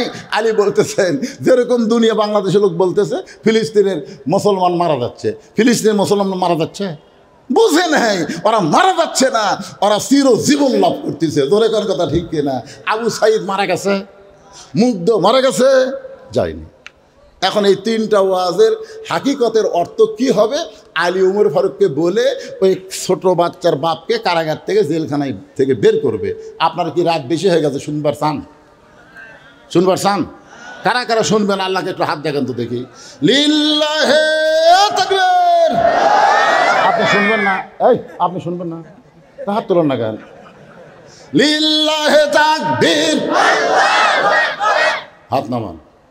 এখন একটা স্লোগান দেওয়া লাগবে, অন্তর থেকে দেওয়া লাগবে। আমি যেই বলবো আল কোরআনের আলো, আপনার বলবেন সব জায়গায় যা আলো। বলতে পারবেন না ভাইজান? আল কোরআনের আলো, কোরআন হাদিস যেখানে, দুনিয়ার মুসলমান লিল্লাহে তাকবীর। বিশ্বাস করেন এখন বাজতেছে রাত 12:15। না না হোক, আমি যে অসুস্থ ছিলাম এটা উঠলো কে? মারাত্মক ওয়াজ এখন শুরু হবে, মারাত্মক ওয়াজ। শোনেন, এখন যে রাত 12:15 বাজছে, আপনার বিশ্বাস করে বলেন তো, আপনাদের চেহারা দেখলে কি মনে হচ্ছে 12:15? মনে হচ্ছে কেবল রাত 10টা বাজলো। আচ্ছা, এই যে বেশি রাত কমে যাওয়ার পিছনে হলো তকবীর। মুসলমান মনে খালি জাগা মতো তকবীর দেওয়ার পারে। আর 4-5 দিন হলো গড়াগড়ি খাচ্ছে, হিন্দু মেয়েটার বাচ্চা হচ্ছে না। ভগবান ভগবান করতেছে কিন্তু কাম হয় না। তখন বাপ মা মনে করতেছে এটার আর নর্মালি বাচ্চা হবে না, সিজার করা লাগবে। অ্যাম্বুলেন্স করে সিজার করার জন্য হাসপাতালে নিয়ে আসতেছে। তখন গুজরাটে একটা দ্বন্দ্ব হচ্ছে হিন্দু মুসলমানের। এখন যেরকম ভারতে দ্বন্দ্ব হচ্ছে মুসলমানের মসজিদের সামনে, ওরা তরবারি নিয়ে, আজকে ফেসবুকে দেখেন মসজিদের সামনে তরবারি নিয়ে মিছিল করতেছে। মুসলমানের রং মাখবে না, ওরা জোর করে রং মাখা দিচ্ছে। আজ আমি নিজে দেখলাম, আমার আইডি থেকে পোস্ট করছি, একটা মুসলমানের দাড়ি ওরা কামে দিচ্ছে, ভুরু পর্যন্ত চাঁদা দিচ্ছে, একটা মেয়ের বোরকা ওরা জোর করে খুলতেছে। এই ভারত, এরা কোনোদিন বাংলাদেশের আপন না, এরা সবসময় বাংলাদেশের শত্রু। জোরে করার কথা কথা কর না কেন? কথা বলে, এরা কোনোদিনও বাংলাদেশের আপন না ভাইজান। দেখেন কি অবস্থা। এখন এই মুসলমানেরা ওই যখন অ্যাম্বুলেন্স আসতেছে, বলছেন মুসলমানের মিছিল যাচ্ছে, মুসলমানের মিছিলের প্রথম শব্দ একজন কেবল সামনে থেকে বলেছে নারায়ে তাকবীর, আর সব গুজরাটি মুসলমানকে আল্লাহু আকবার। একসাথে যদি 10,000 মুসলমান আল্লাহ আকবার কয়, কীরকম হবে কোন? তো এমন জোরে শব্দ হচ্ছে, ওই হিন্দু মেয়েটা যাই 5 দিন হলে খালি গড়াচ্ছে, বাচ্চা হচ্ছে না, ওই মুসলমান আল্লাহ আকবার শব্দ শুনে কাঁপিয়ে উঠছে। যেই কাঁপিয়ে উঠছে সে আল্লত করে বাচ্চা বের হয়ে গেছে। বাপ মা কয় কে রে, এতদিন হলে ভগবান ভগবান করি, কাম হয় না। আর মুসলমানের আল্লাহ আকবার তাকবীর শুনে বাচ্চা হলো, তাহলে ভগবান বোধে চলবি না। আল্লাহ বলেছে আমাইয়াবতাগি গায়রাল ইসলামা দীনান ফালা ইউকবালা মিনহু, চলবি না, চলবে না, একমাত্র ধর্ম ইসলাম। জোরে কোন কথা ঠিক কিনা? যত ইহুদি, যতই খ্রিস্টান, যতই মামন তোমরা চিল্লা চিল্লি করো, দুনিয়াতে বাহাদুরি করতে পারো, মরার সাথে সাথেই তোমাদেরকে সাইজ করা হবে। কথা বলেন ঠিক? আর আমরা মুসলমান মরবো না, মরলে আমাদের দেহ যাবে কবরে, আর রূহ যাবে ইল্লিন নামক জান্নাতের বাগানে। জোরে কোন সুবহানাল্লাহ। ভাইজান, এখন আমি আলী আর ওমরের এই প্রশ্নের উত্তর সমাধান করে দিব। এর আগে এই মাদ্রাসায় আমি শুনলাম আবাসিক এবং অনাবাসিক 200 জন ছাত্র। কয়শো জন? 200 জন। আমি একটু বললাম ভাই আবাসিক কয়জন? তো কয় হয়তো আবাসিক 60 জন। তো 60টা আবাসিক ছাত্রের হাতে 60টা কোরআন শরীফ আপনাকে দেওয়া লাগবে। এই হাজার হাজার মানুষের মধ্যে মাত্র 60টা কোরআন শরীফ, একটা কোরআন মাত্র 500 টাকা। আপনি 500 টাকা দিবেন, এই বাচ্চার হাতে একটা কোরআন আপনাকে দিবে। বাপ মা যদি কবরে যায়, বাপ মার কবরে কেউ আল্লাহ জান্নাত বানিয়ে দিবে। একজন উঠবেন না যারা শুধু কোরআন শরীফ দিবেন। 500 টাকা নিয়ে স্টেজের দিকে আসেন, নগদ ভাইজান, নগদ 60টা কোরআন শরীফ। দেখি কে পারে সর্বোত্তম। যে লোকটা সর্বোত্তম 500 টাকা দিবে, আর দেখা দেখি যত মানুষ দিবে, ওই যে দান করলো, পরে যারা দান করবে তারকে দানের একটা অংশ আল্লাহ তাকে দান করবে। মাশাআল্লাহ। সাথে সাথে আল্লাহর একজন বান্দা, কি নাম? রুবেল সাহেব, কোরআন শরীফ বাবদ 500 টাকা দান করেছে। আল্লাহ দানকে কবুল করেন। আপনি কিন্তু টাকা এই যে এটা হবে না, এটা হাত লাগবে। 60টা নেমো দেয়, আপনি গুনবেন না। এই দুটা হলো হাতের তো, আপনি হাতের মধ্যে রাখেন, 60-এর মধ্যে দুটা হয়ে গেছে। তাড়াতাড়ি আসেন, টাকা 500 বড় কথা নয়, একটা কোরআন শরীফ, পৃথিবীর শ্রেষ্ঠ দান, নবীর মাদ্রাসায় একটা কোরআন, মাশাআল্লাহ। আর একটা কোরআন পাওয়া গেল, 3টা হয়ে গেল, আরও 2টা আসলো, 5টা হয়ে গেল, 5টা হয়ে গেছে। 60টা হতে কিন্তু আপনি চান্স নেন, আপনি বিরত থাকেন না, মাহরুম হয় না। পকেটে 500 টাকা থাকলে নিয়ে আসেন ভাইজান, এই নবীর মাদ্রাসায় একটা কোরআন শরীফ দেবেন, এতিম বাচ্চাদের হাতে একটা কোরআন শরীফ দেবেন। আপনার বাপ মা কবরে গেছে এই কোরআন দানের কারণে, বাপ মার কবরকে আল্লাহ জান্নাতের টুকরা বানায় দেবে। আর একটা কোরআন শরীফ বাবদ 500 টাকা পাওয়া গেল। আমার মায়েরা যারা পর্দার অন্তরে বসে শুনতেছেন, মা বাপ মা যদি কবরে যায় 500 টাকা বাচ্চাদের হাতে পাঠিয়ে দেন, আরেকজন কোরআন বাবদ 500 টাকা, আরেকজন কোরআন শরীফ বাবদ 500 টাকা। আল্লাহ দানকে কবুল করেন। সাইড মারেন না, সাইড মারেন না ভাইজান, ওয়াজটা শোনা যান, আমি ওয়াজ করব। আপনারা যদি সবও চলে যান, 10টা লোক থাকলেও এই 3টা ওয়াজ ভাঙ্গা দেওয়া লাগবে। আল্লাহ আরেকজন আল্লাহর বান্দা কোরআন বাবদ 500 টাকা দান করলো, কয়টা হলো হাজি সাহেব গোনা লাগবে। আসেন, আপনাদের মধ্যে বাচ্চারা 10 টাকা 20 টাকা অনেকে দেননি, তারা যদি দিবার চান বাচ্চারা ব্যাগলে যাবে, আপনারা দেবেন ইনশাল্লাহ। আসেন আসেন, কোরআন শরীফ দেন, 60টা কোরআন শরীফ, এতগুলো মানুষ চেয়ারম্যান সাহেব না একটা দেন, নাই পকেটে টাকা নাই, মাশাআল্লাহ। আর একজন কোরআন শরীফ বাবদ 500 টাকা দান করলো, আল্লাহ দানকে কবুল করেন। এই সেটাই সাহেব কী হলো, দেন, এই ট্রেনের উপর যারা আছে দেন। পৃথিবীর শ্রেষ্ঠ দান নবীর মাদ্রাসা একটা কোরআন। আমি কারোর কাছে 10,000 20,000 চাচ্ছি না তো, একটা কোরআন শরীফ বাবদ মাশাআল্লাহ। আল্লাহ আজকের মাহফিলের প্রধান অতিথি কোরআন শরীফ বাবদ 500 টাকা, সেটাই সাহেব কোরআন শরীফ বাবদ 500 টাকা। আল্লাহ যারাই দান করতেছে 500 টাকা তাদের আমল নামায় একটা কোরআন দানের সওয়াব আল্লাহ দিয়া দিও। দানকারীকেও পিতা মাতা চোখে রাইকো কবরে, নূরের টুপি পরাইয়া উঠাবেন রোজ হাসরে। আর একজন কোরআন শরীফ বাবদ 500 টাকা দান করছে, আল্লাহ দানকে কবুল করেন। আল্লাহ নেক নিয়ত নেক আশা পড়াক, আল্লাহুম্মা আমিন। পৃথিবীর শ্রেষ্ঠ দান, টাকা পকেটে থাকলে কত বিপদ আপদ, ডাক্তারের কাছে যাওয়া লাগে, চোরে খায় টাকা দেখায়। as-সাদকাতু তারুদ্দুল বালা, দান সদকা করলে আল্লাহ তাআলা সমস্ত বালা মুসিবতের হাত থেকে হেফাজত করে। আপনারা সবাই তো মাদ্রাসায় ধান দিছেন, আপনারা অনেক সেলিব্রিটি জড়ো হয়ে গেছে, আপনারা মাদ্রাসার সদস্য আছেন, সবাই দিবেন। মাত্র 60টা কোরআন শরীফ দিবেন না, আপনারা উঠে চলে যাচ্ছেন। দেন দেন বাবা দেন, এই যে নিয়ে আসতেছে, দেন দেন, যাই পারেন একটা করে কোরআন শরীফ বাবা। স্লিপ দিয়ে দাও, স্লিপ পড়া লাগবে না, লেখা মাত্রই আল্লাহ তাআলা কবুল করছে, মাশাআল্লাহ। আল্লাহ তোমার আরেকজন বান্দা কোরআন শরীফ বাবদ 500 টাকা নগদে দান করেছে, আল্লাহ দানকে কবুল করেন, আল্লাহুম্মা আমিন। এগুলো কিসের টাকা? কোরআন শরীফ বাবদ 500 টাকা দান করেছে, আল্লাহ দানকে কবুল করেন। আল্লাহ নেক নিয়ত নেক আশা পরাক, আল্লাহুম্মা আমিন। এ দুনিয়া রবে না কো চিরকাল, একদিন ভাঙবে রে বাজার, এ বাজার ভাঙিয়া গেলে সওদা না মিলিবে, কি হবে উপায় তোমার। এ যে যাদের পায়ের তলে ফেরেশতারা পাখা বিছায় দেয়, বাচ্চারা দেখে রুমাল নিয়ে। আল্লাহ তোমার আরেকজন বান্দা কোরআন শরীফ বাবদ 500 টাকা দান করলো, আল্লাহ দানকে কবুল করেন।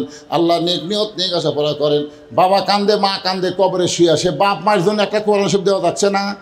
হ্যাঁ, বাপ মা কবরে গেছে, বাপ মার কথা মনে করে নবীর এতিম মাদ্রাসা একটা কোরআন শরীফ বাবদ 500 টাকা দেবেন। দেন, এগুলো দেন, সব কোরআনের মধ্যে ফেলে দিয়ে দেন, এটি তাড়াতাড়ি হয়ে যাক। কয়টা কত আছে? লিল্লাহে তাকবীর। একবারে 8টা কোরআন শরীফ বাবদ 4000 টাকা। আল্লাহ দানকে কবুল করেন।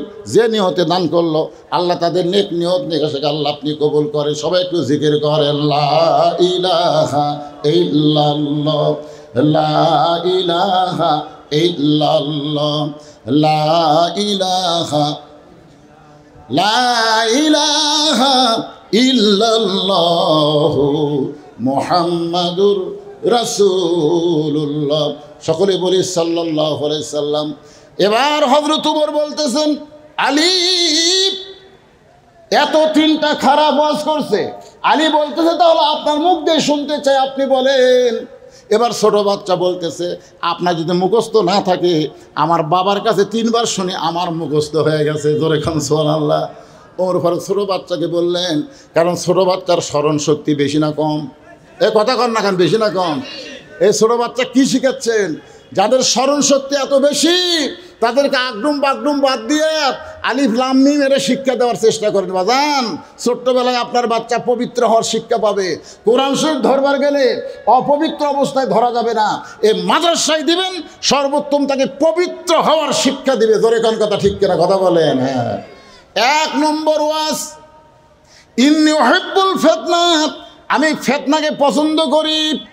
হযরত আলী বলতেছেন লোকটা তো ঠিকই বলেছে, কিন্তু আপনারা বুঝতে পারেন নাই। আল্লাহ কোরআনে বলেছেন ইন্নামা আমওয়ালুকুম ওয়া আওলাদুকুম ফিতনা। কার কথা? আল্লাহর কথা। আল্লাহ কোরআনে বলেছেন নিশ্চয় সম্পদ আর সন্তান ফিতনা। হওয়ার পরেও দুনিয়ার মানুষ এই দুইটাকে বেশি ভালোবাসে। আপনার বলেন তো, আপনারা সন্তানকে ভালোবাসেন কম না বেশি? সম্পদকে? দেখবেন একটা মানুষের কিন্তু বাপ মলে খুব একটা কান্দে না, কিন্তু আড়িয়া গরু মলে ও কান্দে বাবা। এই জন্য আল্লাহ বলেছেন ইন্নামা আমওয়ালুকুম ওয়া আওলাদুকুম ফিতনা, নিশ্চয় সম্পদ আর সন্তান ফিতনা হওয়ার পরেও দুনিয়ার মানুষ পছন্দ করে। আলী বলতেছেন লোকটা তার ছেলেটাকে পছন্দ করে, মহব্বত করে। এই কারণেই বলছে ইন্নী উহিব্বুল ফিতনা, আমি ফিতনাকে মহব্বত করি। ওমর ফারুক বলতেছে ভাই আমরা খালি শাব্দিক অর্থ বুঝেছি রে, কিন্তু ভিতরে তো ঢুকি নাই। কিন্তু লোকটাকে বললো ইকরাহুল হক, আমি হককে পছন্দ করি না। আল্লাহ কোরআনে বলেছেন কুল জাল হক ওয়া যাহাকাল বাতিল ইন্নাল বাতিলা কানা যাহুকা। হককে পছন্দ করে না, এইটা কেমন কথা? আলী বলতেছেন শুধু এই বেদুইন সাহাবী কেন, আমিও করি না, আপনিও করেন না। ওমর ফারুক বলে আমি হককে পছন্দ করি না। বলে তাহলে শোনেন, জাআত সাকারাতুল মাউতু হক্কুন। আপনি বলেন তো মৃত্যুর চাইতে সত্য কোনো জিনিস আছে? এই কোন মৃত্যুর চাইতে সত্য? একটা হিন্দুরাও বিশ্বাস করে মরা লাগবে। জোরে কোন কথা ঠিক কিনা? আপনারা বলেন তো দুনিয়ার কোনো মানুষ এই সত্য মৃত্যুকে পছন্দ করে? কথা কন না কেন ভাইরে? আপনার মৃত্যু পছন্দ করেন? এখন স্বামীর ক্যান্সার রোগ হচ্ছে, 2 মাস পরে মরবি। বউ খালি কাছে কান দেয়ার বলে আল্লাহ আমার হায়াত স্বামীক দাও, স্বামীর মৃত্যু আমাকে দাও। আল্লাহ আমার হায়াত স্বামীক দাও, স্বামীর মৃত্যু আমাকে দাও। স্বামী কয় কে রে পাগলি, আমি মরেই যাবো রে পাগলি, ক্যান্সার হয়ে গেছে, 2 মাস আর বাঁচবো না। না না না, আপনি মরবেন কেন? আল্লাহ আপনার মৃত্যু আমাকে দেন, আমার হায়াত আল্লাহ আপনাকে দেন। স্বামী বলতেছে আল্লাহ ভাগ্যগুণ একটা বউ আছে, কিন্তু আমার হায়াত নেই। স্বামী স্ত্রী রাত্রেবেলা শুইছে, ওই বাড়িতে একটা আইডিয়া গরু আসছিল। জোরে কন কি গরু? আইডিয়া গরু। রাত্রে দড়ি ছিঁড়ে বার হয়েছে খাওয়ার জন্যে, কিন্তু বাড়ির তো দরজা লাগানা, খাওয়ার কিছুই নাই। দেখে বারান্দাতে একটা সিলভারের পাতিল, আড়ে গরু সিলভারের পাতিলের কাছে যায়, দেখে পাতিলের তলায় চিটা লাইলে। চিটা লাইলে বোঝেন গরুর খুবই পছন্দ। ওই এখন চিটা লাইলে খাবার চাই, কিন্তু মুখ হাতে পায় না, জিভা বার করে জিভা তো হাতে পায় না। জোর করে যে খাবার গেছে, একে চিটা লাইলে পাশে ঠিকই, কিন্তু ছোটো ছোটো শিং এই পাল্লার কান্দার মধ্যে আটকে গেছে। ওই এখন লালি চাটিয়া খাইয়া মাথা লড়াই, কিন্তু পাল্লার মাথা খোলে না। তো এখন মনে করেন শিং পর্যন্ত যদি পাল্লার মধ্যে যায়, ওর চোখ মুখ আসা ওই পাল্লা মাথার মধ্যে ও করতে করতে স্বামী স্ত্রী যে ঘরে শুয়ে আছে ওই ঘরের মধ্যে ঢুকছে। এখন বউ চিল্লে বলতেছে বাবা আজরাইল, ও বাবা আজরাইল। ঢুকছে তখন ওই যে ক্যান্সার রুগী, বাবা আমার কাছে আসো না। বউ মনে করতেছে জমদূত আজরাইল হয়তো এটাই হবি, এই মনে করে বলতেছে বাবা আজরাইল ঢুকছো যখন, তাহলে ক্যান্সার রুগীর কাছে যাও, আমার কাছে আসো না। স্বামী চিল্লে বলে কি হয়েছে? আজরাইল ঢুকছে, তোমাকে দেখে দিলাম। এই তুই না দিনের বেলা কইলে আমার হায়াত আল্লাহ আপনাকে দেখ, আপনার মৃত্যু আমাকে দেখ। এটা মুখে বলা যায় গো, অন্তর দেখ কেউ মৃত্যু চায় না। আলী বলতেছেন জাত সাকারাতুল মাউত হাক্কুন, মৃত্যু সবাই জানে হক, তারপরে মৃত্যুরে কেউ পছন্দ করে না। এই জন্যই লোকটা বলেছে ইকরাহুল হক, আমি হককে পছন্দ করি না। ওমর বলতেছে আলী ভাই আমি খালি শাব্দিকত্ব শুনেছি, কিন্তু আমরা তো ভিতরে ঢুকে দেখি নাই। কিন্তু লোকটা যে বলল ও আশহাদু মা লাম আরা, আমি না দেখা জিনিসের সাক্ষী মারি। আলী বলতেছে আপনিও মারেন আমিও মারি। উমর বলে না দেখে কেমনে সাক্ষী দিব?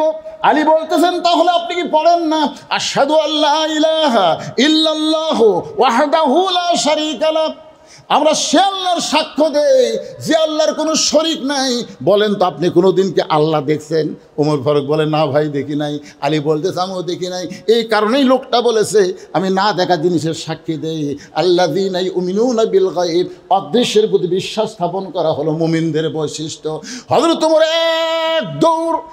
এক দৌড়ে গিয়ে বেদুইন সাহাবীর দরজা খুলে দিয়ে বলতেছে আলী যদি না থাকতো তাহলে আমরা সবাই ধ্বংস হয়ে যেতাম।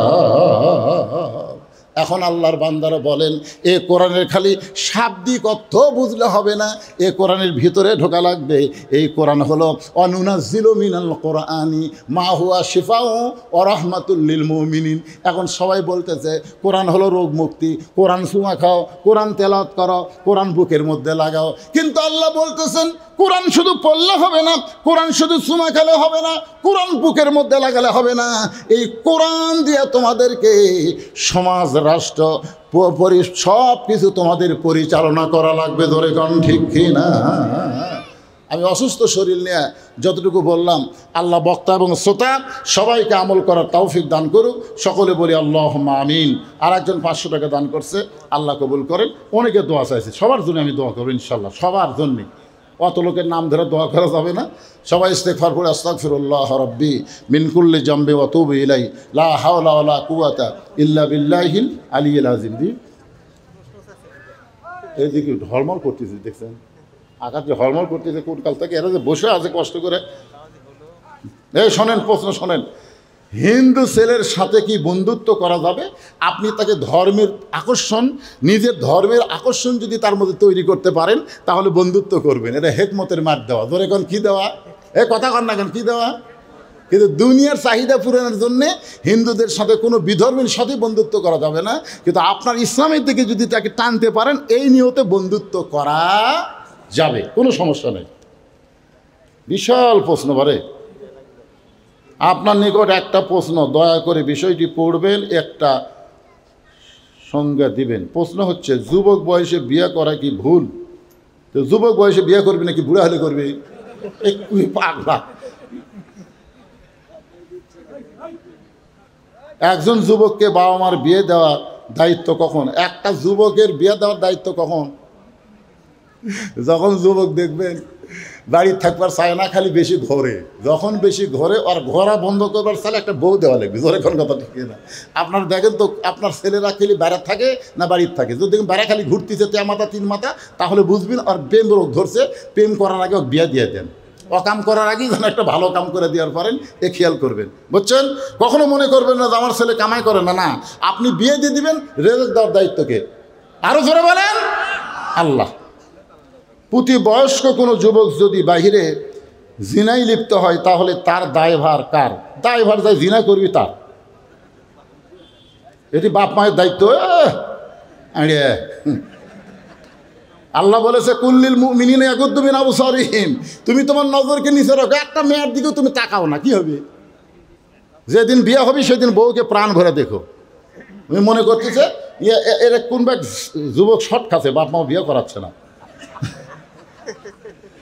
এই বাপ মাও যুবক বয়সী ছেলেকে বিয়ে করান, অন্যায় অপকর্ম করলে কিছুটা দোষ আপনাকেও হবে। প্রধান মেহমান বিষয়টি আলোচনা করবেন ইনশাল্লাহ। আলোচনা আগে এটা দেওয়া লাগতো, তাহলে এর মধ্যে ওয়াজের মধ্যে অ্যাঙ্গেলে মার দিয়ে দিতাম, কিন্তু এখন শেষে দিয়ে দিয়েছেন। আলহামদুলিল্লাহ, যতটুকু বললাম আল্লাহ কবুল করুক। সকলে হাত তুলে আল্লাহুম্মা আমিন। আল্লাহুম্মা আনতাস সালাম ওয়া মিনকাস সালাম তাবারাকতা ইয়া যাল জালালি ওয়াল ইকরাম। আয় আল্লাহ তাআলা, মাগরিবের পর থেকে এখন প্রায় রাত 12:30 পার হয়ে গেছে।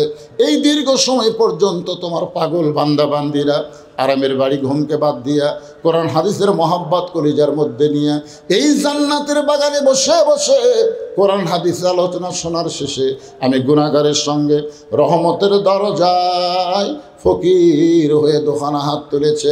মেহেরবানি করে আজকের মাহফিল আমাদের সকলের হেদায়েতের জন্যে, নাজাতের জন্যে, জান্নাতের জন্যে আল্লাহ কবুল করো।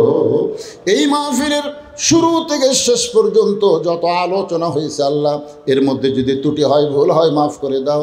এর যে হাদিয়া মঞ্জুর করো সোনার মদিনায় নবী পাকের রওজা মুবারকে আল্লাহ কবুল করে নাও। তামাম আম্বিয়ায়ে কেরাম, আসহাবে কেরাম, তামাম পৃথিবীতে মুমিন মুমিনাত যারা কবরে আছে আল্লাহ সকলের কবরকে জান্নাতের টুকরা বানিয়ে দাও। আমরা যারা হাত তুলেছি আমাদের জনম দুঃখনী বাবা মা যাদের কবরে চলে গেছে আল্লাহ মেহেরবানি করে বাপ মার কবরকে জান্নাতের টুকরা বানিয়ে দাও। আল্লাহ আজকে মাদ্রাসায় নগদে বাকিতে যারা দান করেছে, এ মাদ্রাসার যারা দাতা সদস্য আল্লাহ সকলকে জান্নাতি কবুল করে নাও। এই মাদ্রাসা বহু পুরাতন মাদ্রাসা, এই মাদ্রাসার জায়গা দিয়ে মাদ্রাসা নির্মাণ করে আজকে যারা কবরবাসী হয়ে গেল, আল্লাহ মাদ্রাসাকে ওসিলা করে তাদের সকলের কবরকে জান্নাতের টুকরা বানিয়ে দাও। এই মাদ্রাসার ম্যানেজিং কমিটির সভাপতি, মাদ্রাসার কমিটির সহসভাপতি, মাদ্রাসার সেক্রেটারি, মাদ্রাসার সদস্য, আল্লাহ সকলকেই কবুল করো। আজকের মাহফিলের সম্মানিত সভাপতিকে আল্লাহ তুমি কবুল করো, প্রধান অতিথিকে কবুল করো, আজকের মাহফিলের সহসভাপতিদের আল্লাহ তুমি কবুল করো। আজকের এই মাহফিলে কে কোন নিয়ত করে হাত তুলেছে আল্লাহ সকলের নেক নিয়ত নিকাশাকে তুমি কবুল করো। আল্লাহ ফিলিস্তিনের মুসলমানকে তুমি হেফাজত করো। আল্লাহ তোমার কাবা ঘর ধ্বংস করতে আসছিল আব্রাহা, তুমি আবাবিল পাখি দিয়ে আব্রাহা বাহিনীকে ধ্বংস করেছো। তুমি আল্লাহ সেই শক্তি নিয়েই তো আসমানে আসো। আল্লাহ জমির দিকে একটাবার তাকাও, এরা যে হারে শিশু বাচ্চাদেরকে হত্যা করতেছে, আল্লাহ তুমি পাঠাও আবাবিল, তুমি আবার ফিলিস্তিনকে বিজয় দিয়ে তোমার বাইতুল মাকদাসকে মুসলমানকে ফিরিয়ে দেও। আল্লাহ আল্লাহ ভারতের মুসলমানদেরকে বড় নির্যাতন করতেছে, আল্লাহ পৃথিবীর যেখানেই মুসলমানকে নির্যাতন করতেছে, আল্লাহ মুসলমানের আল্লাহ তুমি শক্তি দাও, ইমানি শক্তি বাড়ায় দাও। গোটা পৃথিবীর মুসলমানকে একত্র হয়ে সমস্ত বেঈমানদের বিরুদ্ধে জেহাদের মতন মন মানসিকতা দান করো। আমার বাংলাদেশকে সোনার বাংলাদেশ কবুল করো। এটা বিল এলাকা, এই বিল এলাকায় ধান লাগাইছে, একটা মাত্র আবাদ ছাড়া তো আর কোনো আবাদ হয় না। আল্লাহ আল্লাহ বৈশাখ মাসের কোনো কাল বৈশাখী, কোনো আসমানি গজব, কোনো জমিনে গজব থেকে আবাদগুলোকে আল্লাহ তুমি হেফাজত করো। আল্লাহ পত্র এলাকার উপরে রহমত বরকতের দরজা খুলে দাও। আমি গুনাহগার বলে দোয়া ফিরিয়ে দিও না। এতগুলো মানুষের মধ্যে যার দুই কানাত পছন্দ করো, সেই দুই হাতের ওসিলায় আজকের মাহফিলকে আল্লাহ তুমি কবুল করো। আমরা বিপদ আপদ মুসিবতের মধ্যে অসুস্থ অবস্থায় যারা আছি, আল্লাহ সবাইকে রহমত করো, সুস্থতা দান করো। সুবহান রাব্বিকা রাব্বিল ইজ্জাতি আম্মা ইয়াসিফুন ওয়া সালামুন আলাল মুরসালিন আলহামদুলিল্লাহি রাব্বিল আলামিন ওয়াজাল আখিরাতি কালিমাতুনা ইনদাল মাউতি। সকলে বলেন লা ইলাহা ইল্লাল্লাহু মুহাম্মাদুর রাসূলুল্লাহ সাল্লাল্লাহু আলাইহি সাল্লাম। আসসালামু আলাইকুম ওয়া রাহমাতুল্লাহি ওয়া বারাকাতুহু।